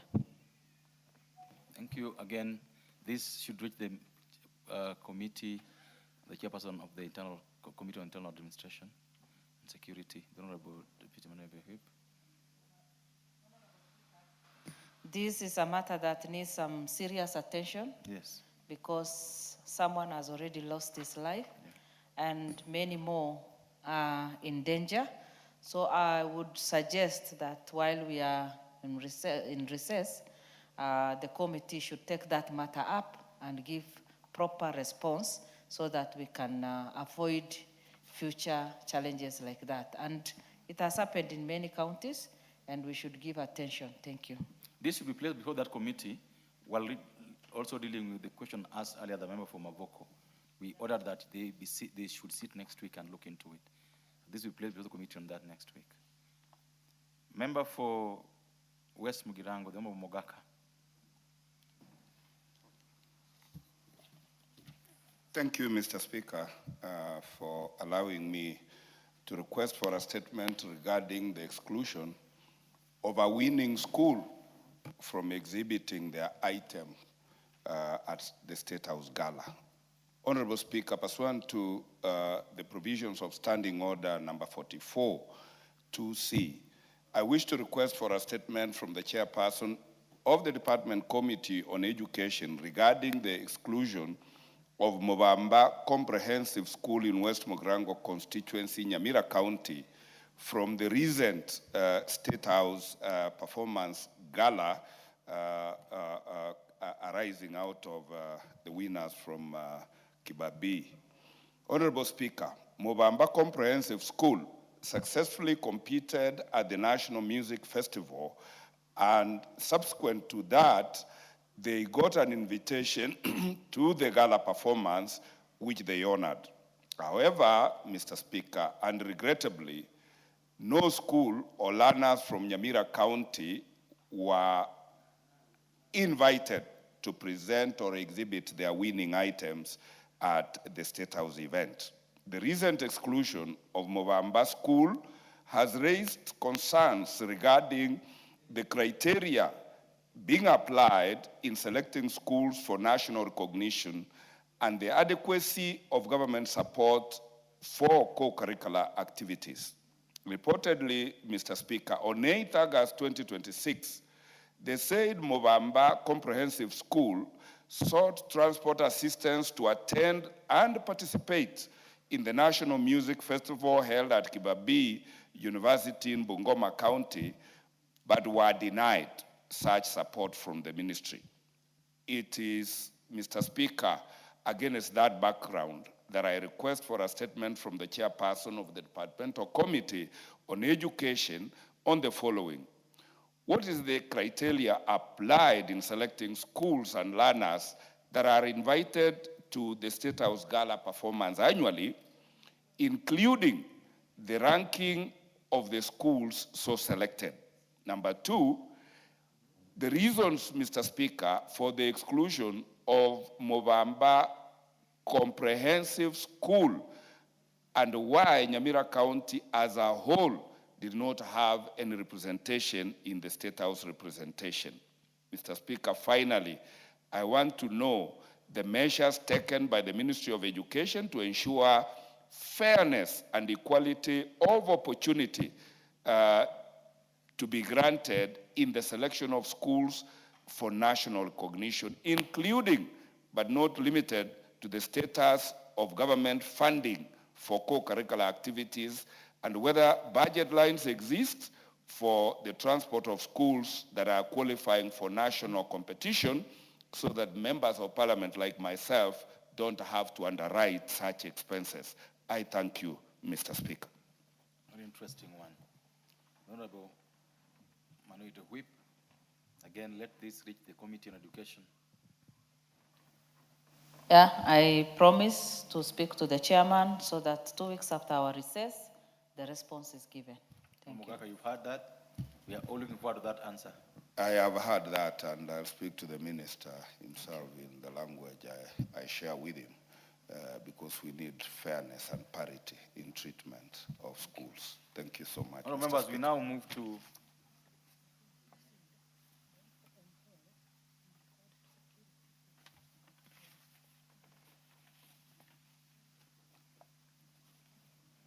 members, just to take up to take back the question is the question of the Honorable Mulher Harun. I referred the matter to the Committee on Tourism, on internal security. I think that the right committee will be the one for tourism and wildlife. So we defer to that committee, and I invite the Honorable Manilu Hip to note the same, that this be taken to the Committee on Tourism and Wildlife. Thank you. Members, we now move to responses, and under that, I would like to defer the following responses, because members are not here, and because this afternoon we organized the order paper severally, some members may have left early. So the response to the statement by the Honorable Caleb Amisi of Saboti, response to the request by the Honorable Owen Bayer, Cliffy North, and the response to the request by the Honorable Brandon Manduku of Nyaribari Masaba are accordingly deferred to the next time they are slotted in the order paper. We therefore move to the response to the request by the Honorable Member for Samburu West on power outages in Samburu West constituency. This by the chairperson of the Committee on Energy.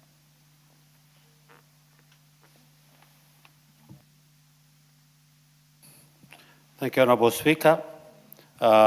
This is a response following a letter that is dated 22nd June 2026.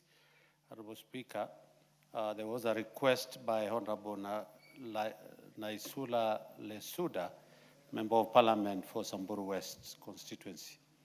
The following was requested, Honorable Speaker. One, the status of parallelization of Rimuruti substation, including the reasons for the delay. Honorable Speaker, currently Marlal Town is supplied with power from Lalet substation through the long 33 kV Nyahururu 2 line. The interruptions experienced on the 14th August 2026 were associated with the intermittent earth fault on the existing network, which manifested mainly at night. Teams have undertaken inspection and corrective actions identified to stabilize supply during the existing lines. However, the supply reliability will significantly improve upon commissioning of Kerketrako Rimuruti 132/33 kV substation. Honorable Speaker, the Rimuruti 132/33 kV substation is being implemented by Ketraco. The project is at commissioning stage, and Kenya Power is coordinating closely with the Ketraco on its commissioning and associated 33 kVA evacuation arrangements. KPLC has completed the 33 kV feed outs in readiness for that. Upon commissioning, the substation will provide 4 33 kV feeder outlets, one of which is planned as a dedicated sub-transmission supply to Marlal Town. This will shorten the supply route, strengthen voltage performance, and improve operational flexibility for Samburu West constituency. The interconnected project comprising the Nanyuki, Isiolo, Meru, and Nanyuki Rimuruti transmission lines, the Nanyuki underground cable, and the associated substation have been substantially completed and are currently at various stages of commissioning and energization. The Isiolo Nanyuki project has been completed and is scheduled for commissioning on the 27th. Honorable Speaker, this actually was commissioned today at 10 in the morning, and it is working, I've just gotten some message from the PS. Similarly, the 132 kV Nanyuki Rimuruti transmission project has been completed and is awaiting energization. The delay in energization has been occasioned by the need to undertake comprehensive system studies to assess the impact of the interconnected projects on network stability to ensure that the system remains stable and secure upon energization. The studies are being undertaken jointly with KPLC and Ketraco. Question number 2, Honorable Speaker. The expected timelines for the completion and commissioning of Rimuruti substation. Following the commissioning of Isiolo Nanyuki project, Honorable Speaker, the system monitoring will be undertaken jointly with KPLC. Subject to completion of the system study and receipt of the final go-ahead to energize the Nanyuki Rimuruti project, Honorable Speaker, this is what I'm saying today, was actually energized and it is working on very well. The commissioning and energization of this interconnected project will strengthen the 132 kV transmission network serving the region, improve voltage levels, enhance network stability and reliability, reduce the frequency and duration of unexpected power outages, and increase the available transmission capacity to meet the growing electricity demand in Samburu West and the neighboring areas. The strengthened network will also improve the quality and efficiency of electricity supply of households, businesses, and public institutions.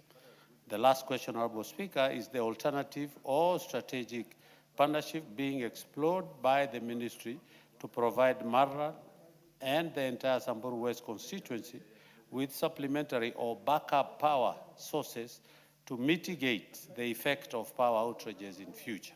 Honorable Speaker, the response for that question is as follows. Pending commissioning of the Rimuruti substation, the Kenya Power has implemented immediate corrective measures on the existing supply network.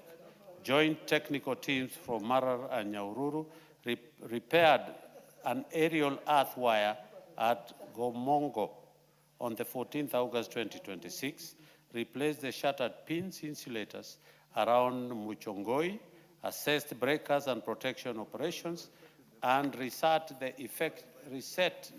affected protection equipment on the 19th August, Honorable Speaker. Pole-to-pole inspection and review of relay settings gradings are continuing. Line fault indicators were insulation on 24th August 2026 to improve fault location and diagnosis. Supply has remained stable since the corrective actions done on the 19th August 2026. For midterm, the long-term resilience, KPLC, is working with the KETRACO to commission the Rimuruti 132/33 kV substation, its dedicated Maral supply line. In addition, a network ring through the Wamba link is at the final design stage. The ring arrangement is intended to provide an alternative supply path from Isiolo and reduce dependence on existing radial feeder. Kenya Power will also continue preventive maintenance, protection coordination, vegetation management, targeted replacement of defective lines, defective line components, and timely customer communication during planned and prolonged interruption. Looking ahead, Honorable Speaker, KETRACO has also identified further transmission projects under the 2024-2043 sector and KETRACO transmission master plan, including the 400 kV Losuk-Lesos, the 400 kV Losuk-Lelos, 132 kV Rimuru-Maral-Losuk, and 132 kV Menengai-Olkalau Rimuroti project. These projects are currently under finance sourcing arrangements and are expected to further reinforce the transmission network serving the region once implemented. Question number 4, Honorable Speaker, was planned, if any, by the ministry to compensate affected residents and businesses for losses occasioned by perennial power outages. Honorable Speaker, whereas the Ministry of Energy has no provisions for automatic or blanket compensation solely on account of power interruption, it endeavors through KPLC to prioritize safe and reliable restoration of supply and implementation for corrective and network reinforcement measures outlined above. The Ministry, on behalf of KPLC, regrets the inconveniences caused to residents, businesses, and institutions in Maral Town and the wider Samburu West constituency, and Kenya Power remains committed to improving supply reliability and customer communication. Thank you, Honorable Speaker. Honorable Lesuda, I assume you got this response much earlier, so you've read it and heard it. Go ahead. Thank you, Speaker. I want to thank the chairperson of the Energy Committee for that detailed response. And I like that it has deadlines and when, it's easier to follow so that by the date that has been put there, I do hope that the chairperson of the committee will also be able to follow through, and I'll also be keen to see that that happens. So I'm happy that now it's not just about promises, but there are significant dates and timelines that will ensure that in Samburu West we have a reliable power in Samburu West. But having said that, Mr. Speaker, still on the same, I just wanted to say, now that I have the mic, because as we talk about power, we also talk about people's lives. It is very unfortunate that today, Mr. Speaker, in Samburu West and Samburu County, we are actually mourning. We have had 3 incidences where people have died, where homes were reportedly ambushed by suspected bandits. 1 person was confirmed dead. At the same time, gunfire at Lorian Water Point in Morijo, livestock were driven away and people were killed. And lastly, Mr. Speaker, there was a bus incident in Bukoi Baragoi Road. A bus was involved in an incident, leaving the driver and 2 others injured, and other travelers are still in the bush as security personnel assist and secure passengers. Mr. Speaker, I just wanted to say that even as we talk about power, we also need to ensure that the security of the people of Samburu County is taken seriously. Thank you, Mr. Speaker. And I think the agencies concerned have also listened to you this evening to deal with the security matters there.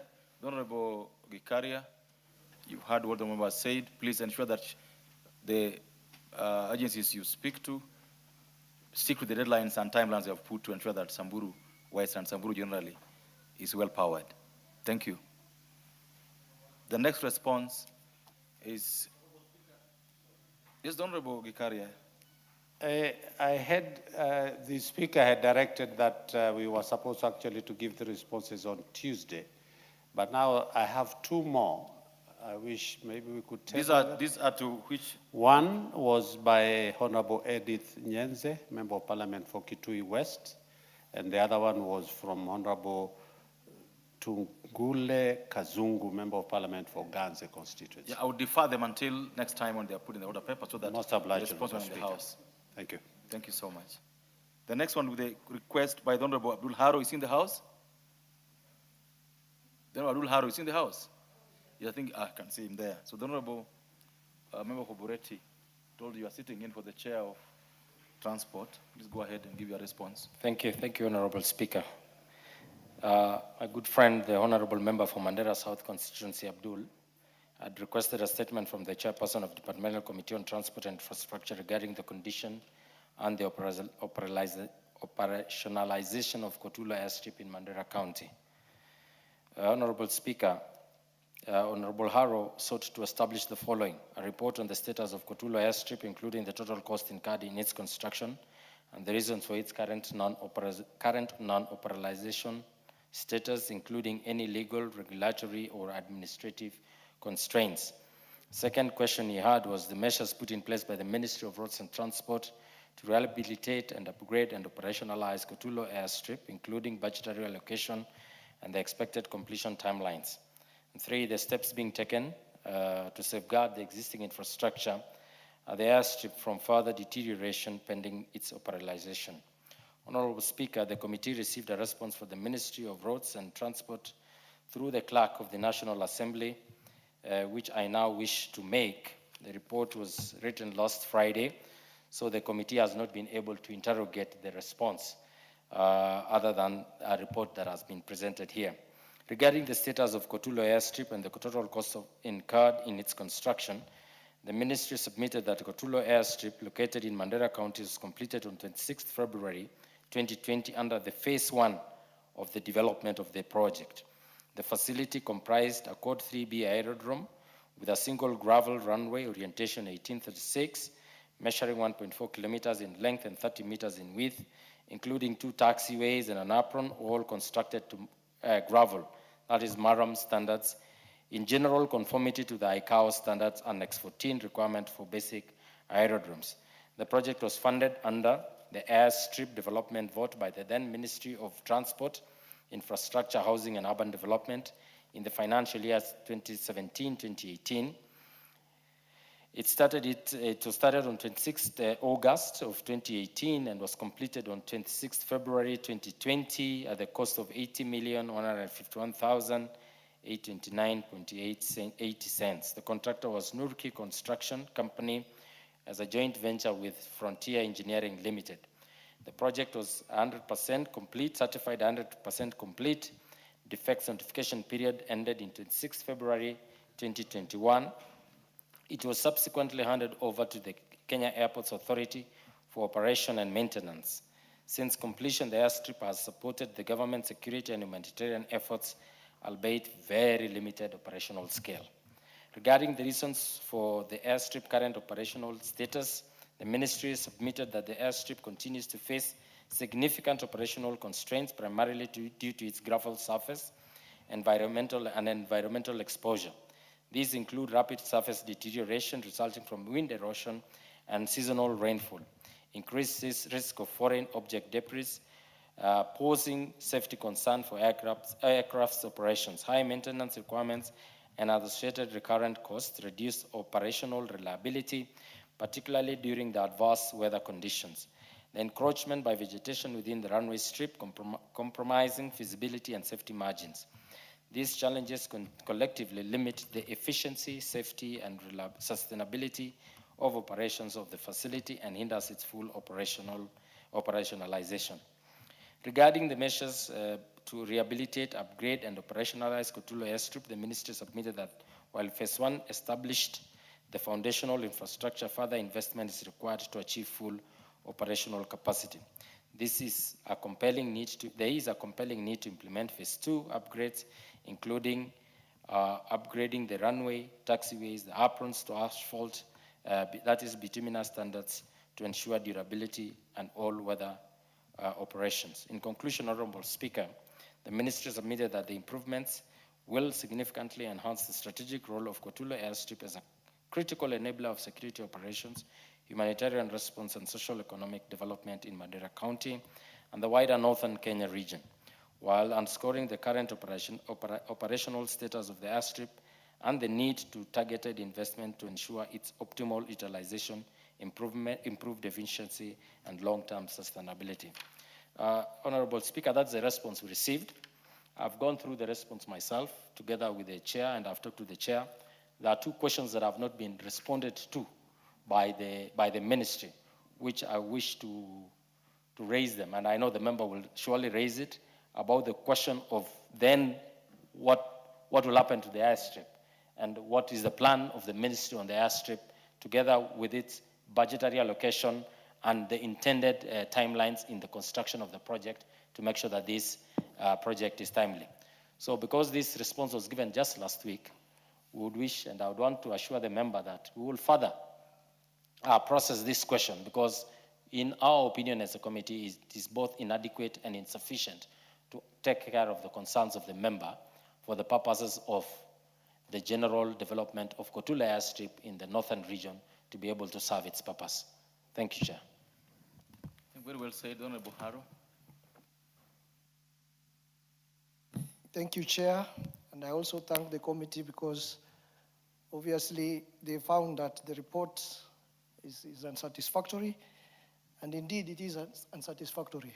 And as the committee goes back to interrogate this statement further, I would like to mention a few things that the committee should look at. One, the report says that since completion, the airstrip has supported government, security, and humanitarian operations.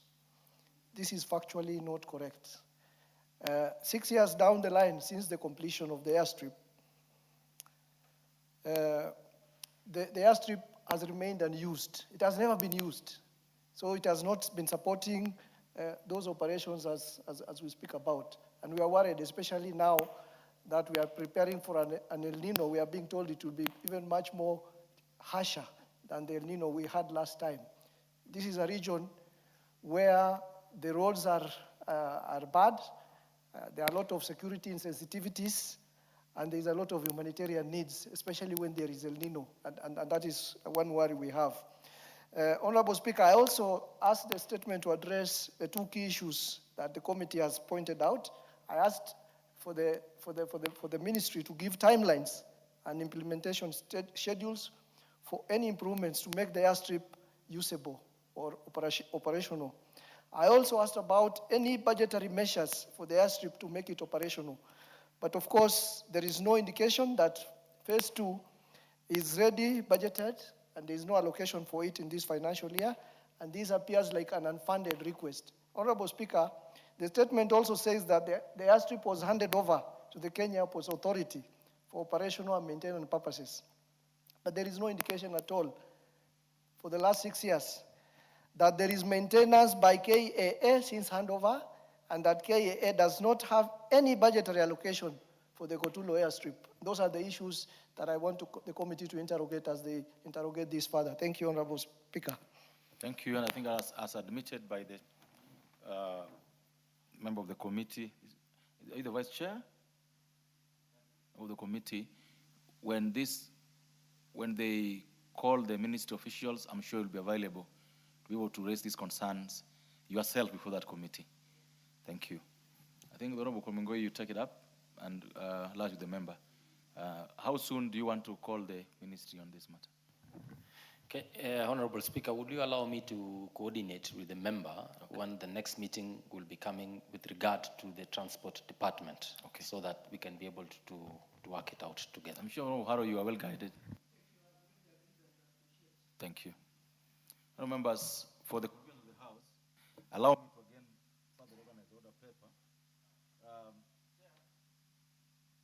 The Honorable Joseph Munyiri. Thank you, Honorable Speaker. I wanted to raise an issue with the Transport Committee because I sought for a statement here regarding a road in my constituency, Goda Gatumbe, Gashosho Road. And they had promised to give us an answer in 2 weeks' time. And it's been over a month. So what I wanted to find out, because we are going for recess, we've also been told by the meteorological department that there'll be El Nino. We come from a very bad, Muranga is a very mountainous region, so the issues of landslide are prevalent. And I'm worried that before we get an answer, and all we wanted is the contractor has been paid his dues. He had started constructing the road, went halfway, got paid, and he disappeared. And all we wanted to know from the ministry is when the contractor will be back on site. Because if we are unable to do it before the El Nino rains start, the area will become impassable. Our people will have no route to go anywhere, so they'll be marooned. And I wanted to find out from the Transport Committee where we are, because it was supposed to be done by now. Honorable Komingoi, this is a very genuine concern. Are you by any chance sitting during this recess as a committee?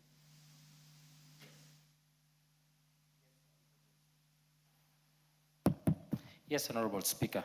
And we are quite aware, and I'm aware, and actually I discussed with the member, that the ministry has not responded. We did indeed talk with the Vice Chair, who was around in the morning. He made a call to the PS, and the PS said that they have not responded to it because they are pursuing the contractor. I would ask actually the Honorable member to give us up to actually next week, when we'll be able to see whether there's any response to this particular question.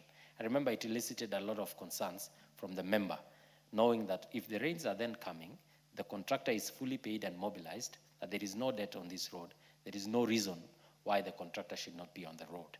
And for that purpose, I think we can be able to help the member to see what to be able to do in the next meeting. Honorable Speaker, we are having a meeting with the roads department. However, they have not confirmed because the invitation has been made. And I would personally pursue to see to it that we get a response to the member as soon as it is practically possible. Honorable Yusuf, take it up with Honorable Komingoi. And in any case, within 2 weeks, even if you're during recess, please, let's get a response on this matter. Thank you. Our members had mentioned that we had organized order paper much earlier, and we skipped order number 4. So would you go back there? And call out on number 4.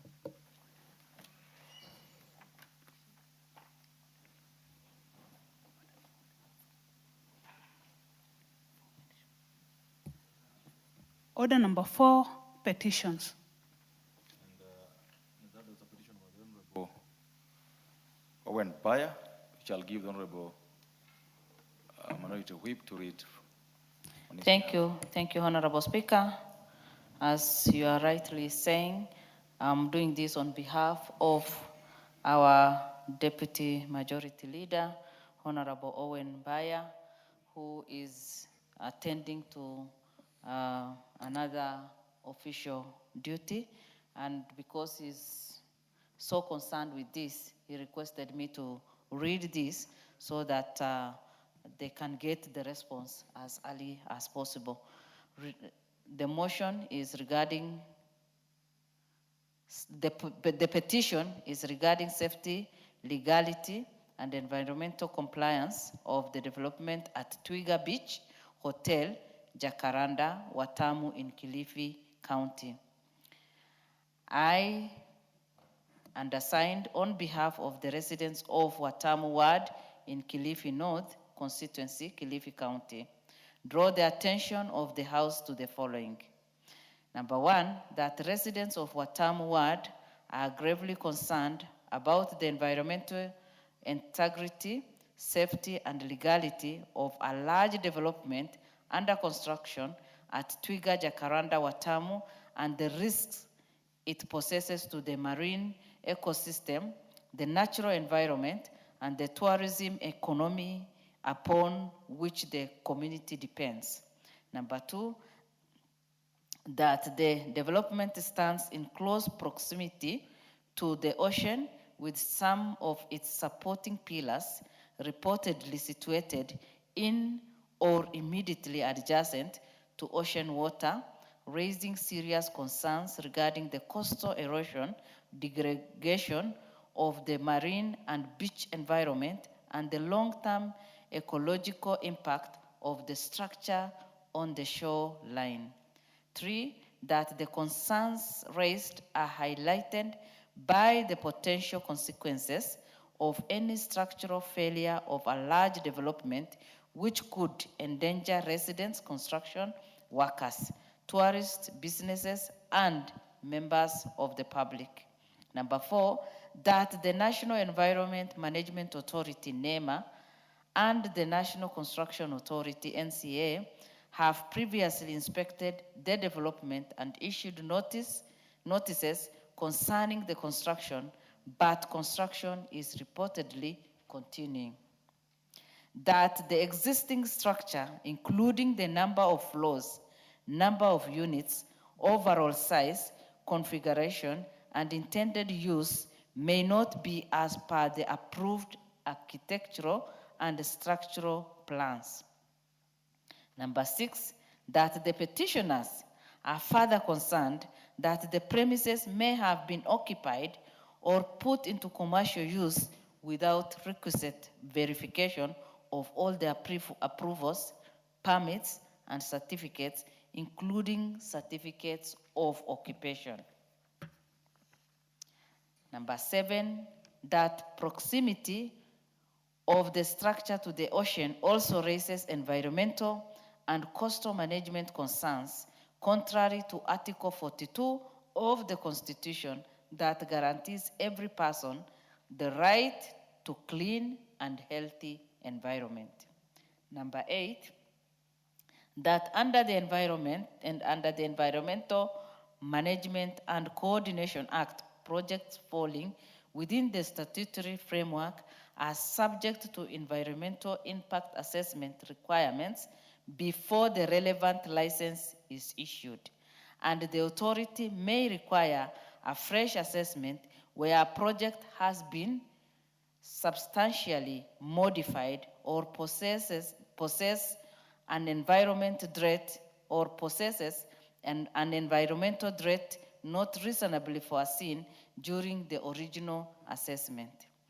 Number nine, that Watamu beaches, marine ecosystem, natural environment, and tourism attraction are important economic and social assets to the local community, and any development that is unsafe, improperly approved, or environmentally non-compliant could adversely affect both public safety and the tourism industry on which many residents and businesses depend.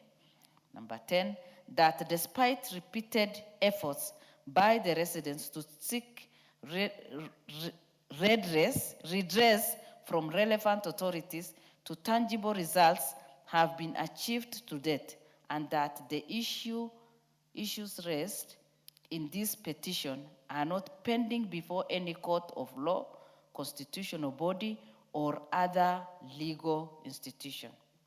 Number 11, therefore, your humble petitioners pray that the National Assembly, through the Public Petition Committee, one, engages the National Environment Management Authority and any other relevant government agencies with a view to establishing whether environmental impact assessment on the project was undertaken and the relevant licenses issued, environmental inspection of the development undertaken to safeguard human life, public safety, the environmental and tourism interest of Watamu.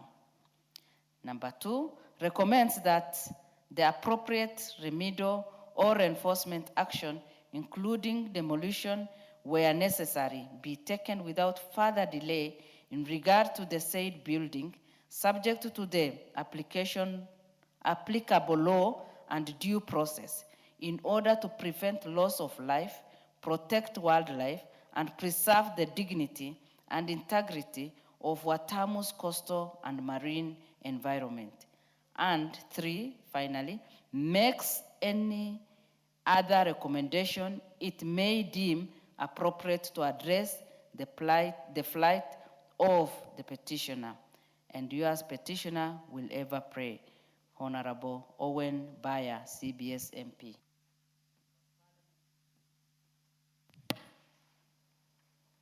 Thank you so much. This petition is, of course, accordingly committed to the petition committee to be handled by them, and response be given in the next session when slotted. The Honorable Jamatia, just give it a minute. Next order.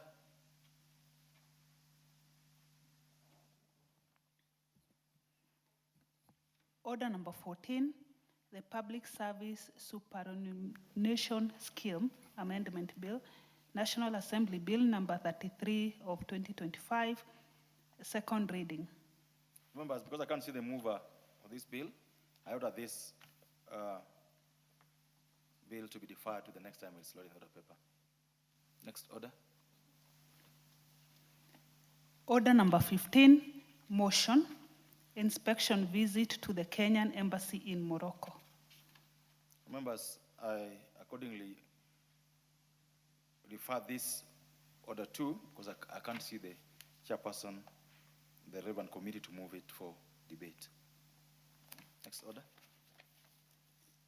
Order number 16, motion, inspection visit to the Kenyan Embassy in Egypt. Members, this order and order 15 are to be moved by the same person, and because it's not in the house, the motion is also accordingly deferred to the next time it's loaded in the order paper. Order number 17, motion, 9th report on examination of the audited financial statements of various state corporations, Rift Valley region.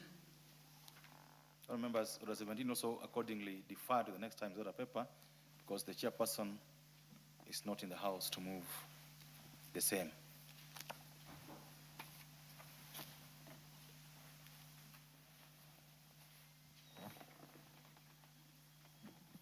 Members, there being no other business, and the time now being 17 minutes past 6 o'clock, this House stands adjourned until Tuesday, the 29th of September 2026 at 2:30. I also wish members a restful recess. Thank you.